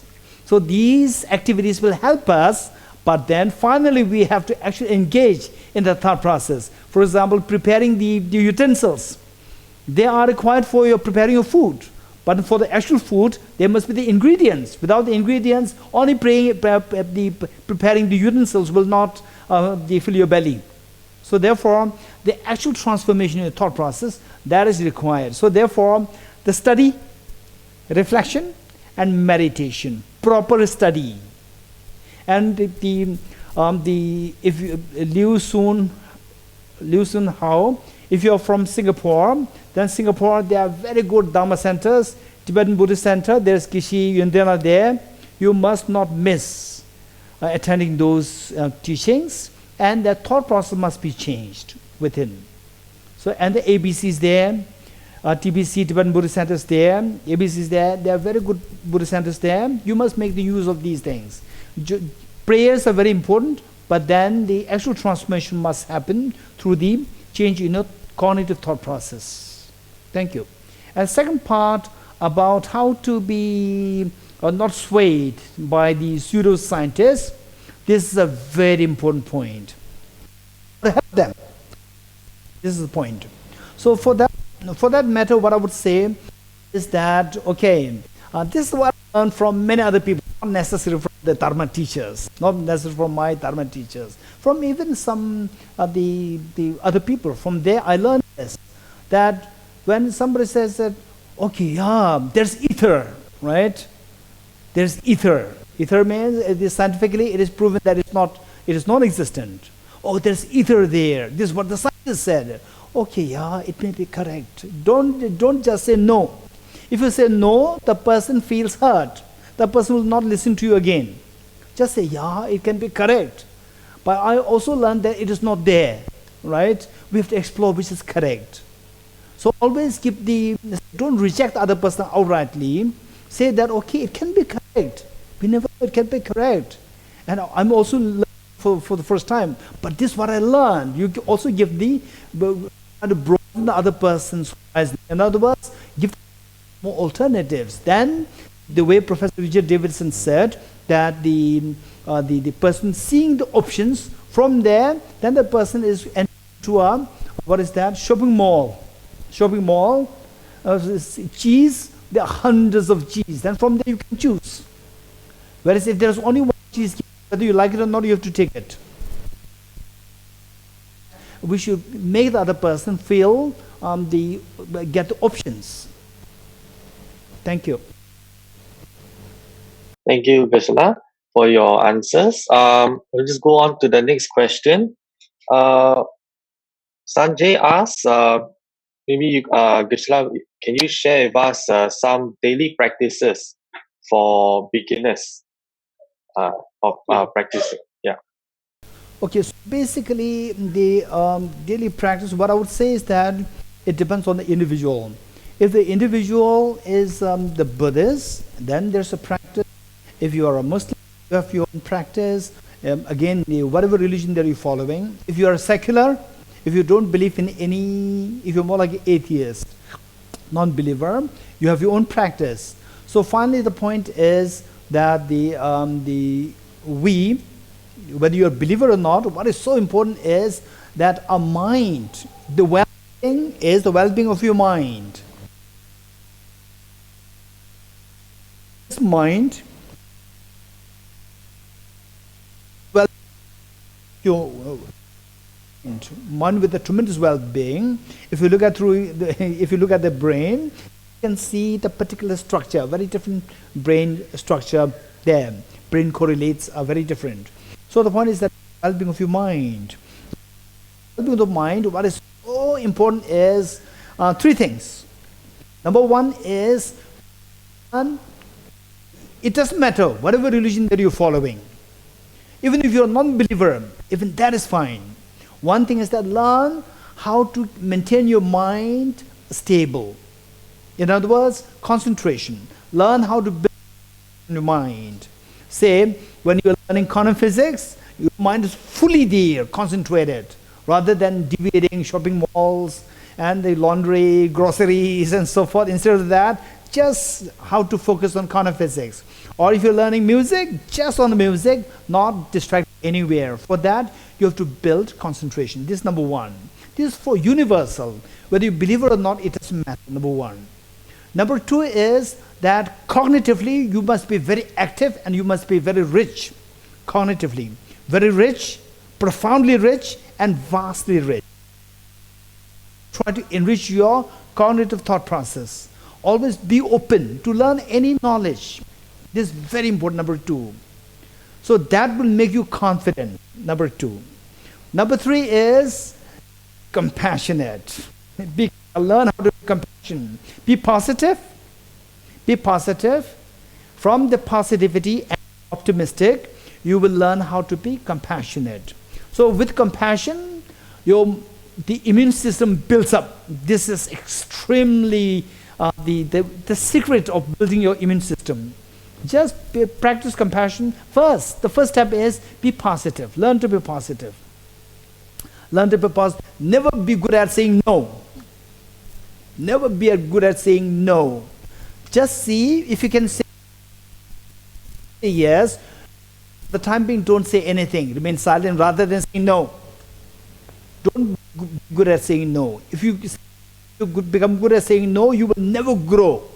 Because you don't have to think how to make it happen. When you say yes, you have to think how to make it happen. When you think, you grow. So therefore, first be positive and optimistic, and from there, learn how to be compassionate, not necessarily for others, for your own immune system, for your own well-being. So these three things, if you can do on a basis, take a dose of concentration practice, take a dose of cognitive thought process by reading some materials, and take a dose of compassion. Just be mindful, be aware that I should be positive, I should be optimistic, I should learn how to say yes to others to make others happy. If these three things, if you do, you as a Muslims can do that, you as a Buddhist can do that, you as non-believers can do that, anybody can do that. Finally, you benefit. It is your well-being. Thank you.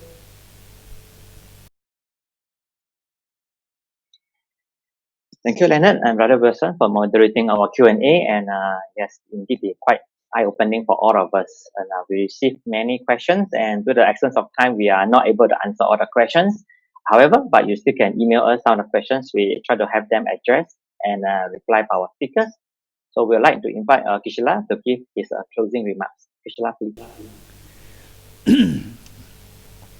Okay, thank you so much, the organizers. This is an extremely noble task.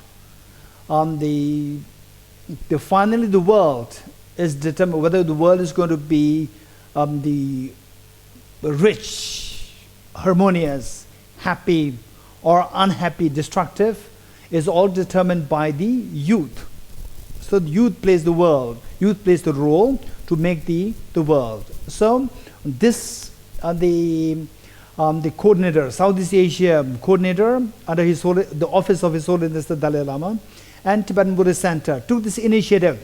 In fact, I can say that in this world we see somebody who has taken such the initiative to take care of the youth and particularly pertaining to the well-being. This is so precious, and I request Tibetan Buddhist Center and the Southeast Asia coordinator under the office of His Holiness the Dalai Lama to kindly organize a similar program more often in the future by inviting other scholars, practitioners from different traditions, and the scientists and so forth. This is so precious. And the youth, I can see that there are many youth from the Southeast Asia. So now finally, you should take the role, take the lead to make it really take it forward. This is so important, and so this is amazingly noble task. And for the bad things, one incident is good enough. For the good things, it should happen continuously. For the bad thing, one thing is enough just to erase the fame or whatever. Good things, one is not enough. It must be consistent. So I request the host, the organizers, to continue organizing these programs. And from Tibet House here, in whatever capacity we can be of help, we'll be very happy to render service to support you. And then for all the audience, we are very fortunate that Professor Richard Davidson was there with us, and he is a world-renowned scientist and a world-renowned psychologist, and somebody who is into both these streams, a contemplative neuroscientist.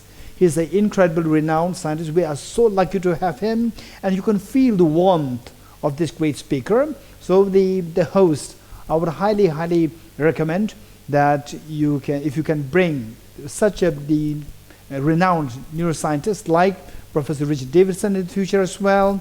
And then for all the audience, finally what I would say is that particularly the youth, your life is so precious. You have a tremendous capacity to bring a change in the world, in your country, in your community, and in your family. Begin by making your mother happy. Don't shout at the mother. If you can stop shouting at the mother, from there you can start to change the world. This is my request. In other words, be happy. Two things: be kind to yourself and be wisely kind to yourself. Be kind to yourself means make yourself happy. Remove your, the miseries to the best you can. Number two is be wisely kind to yourself. By drinking does not make you wisely kind to yourself. Be wisely kind to yourself, meaning do those things which will actually make you happy. Stay away from those things which will make you unhappy. So the well-being, it is be kind to yourself, be wisely kind to yourself. How do we know this? That as the time lapses, you become happier means if you become happier, you are being wisely kind to yourself. And as time passes, if you become more and more unhappy, you are being unwisely kind to yourself. Okay, thank you, all the host, organizers, and all the participants. Thank you so much. It is a great joy and meaning for all of us to be together. Thank you so much. Let us pray that the world sees the better tomorrow, where everybody is harmonious and being kind to each other. Thank you so much.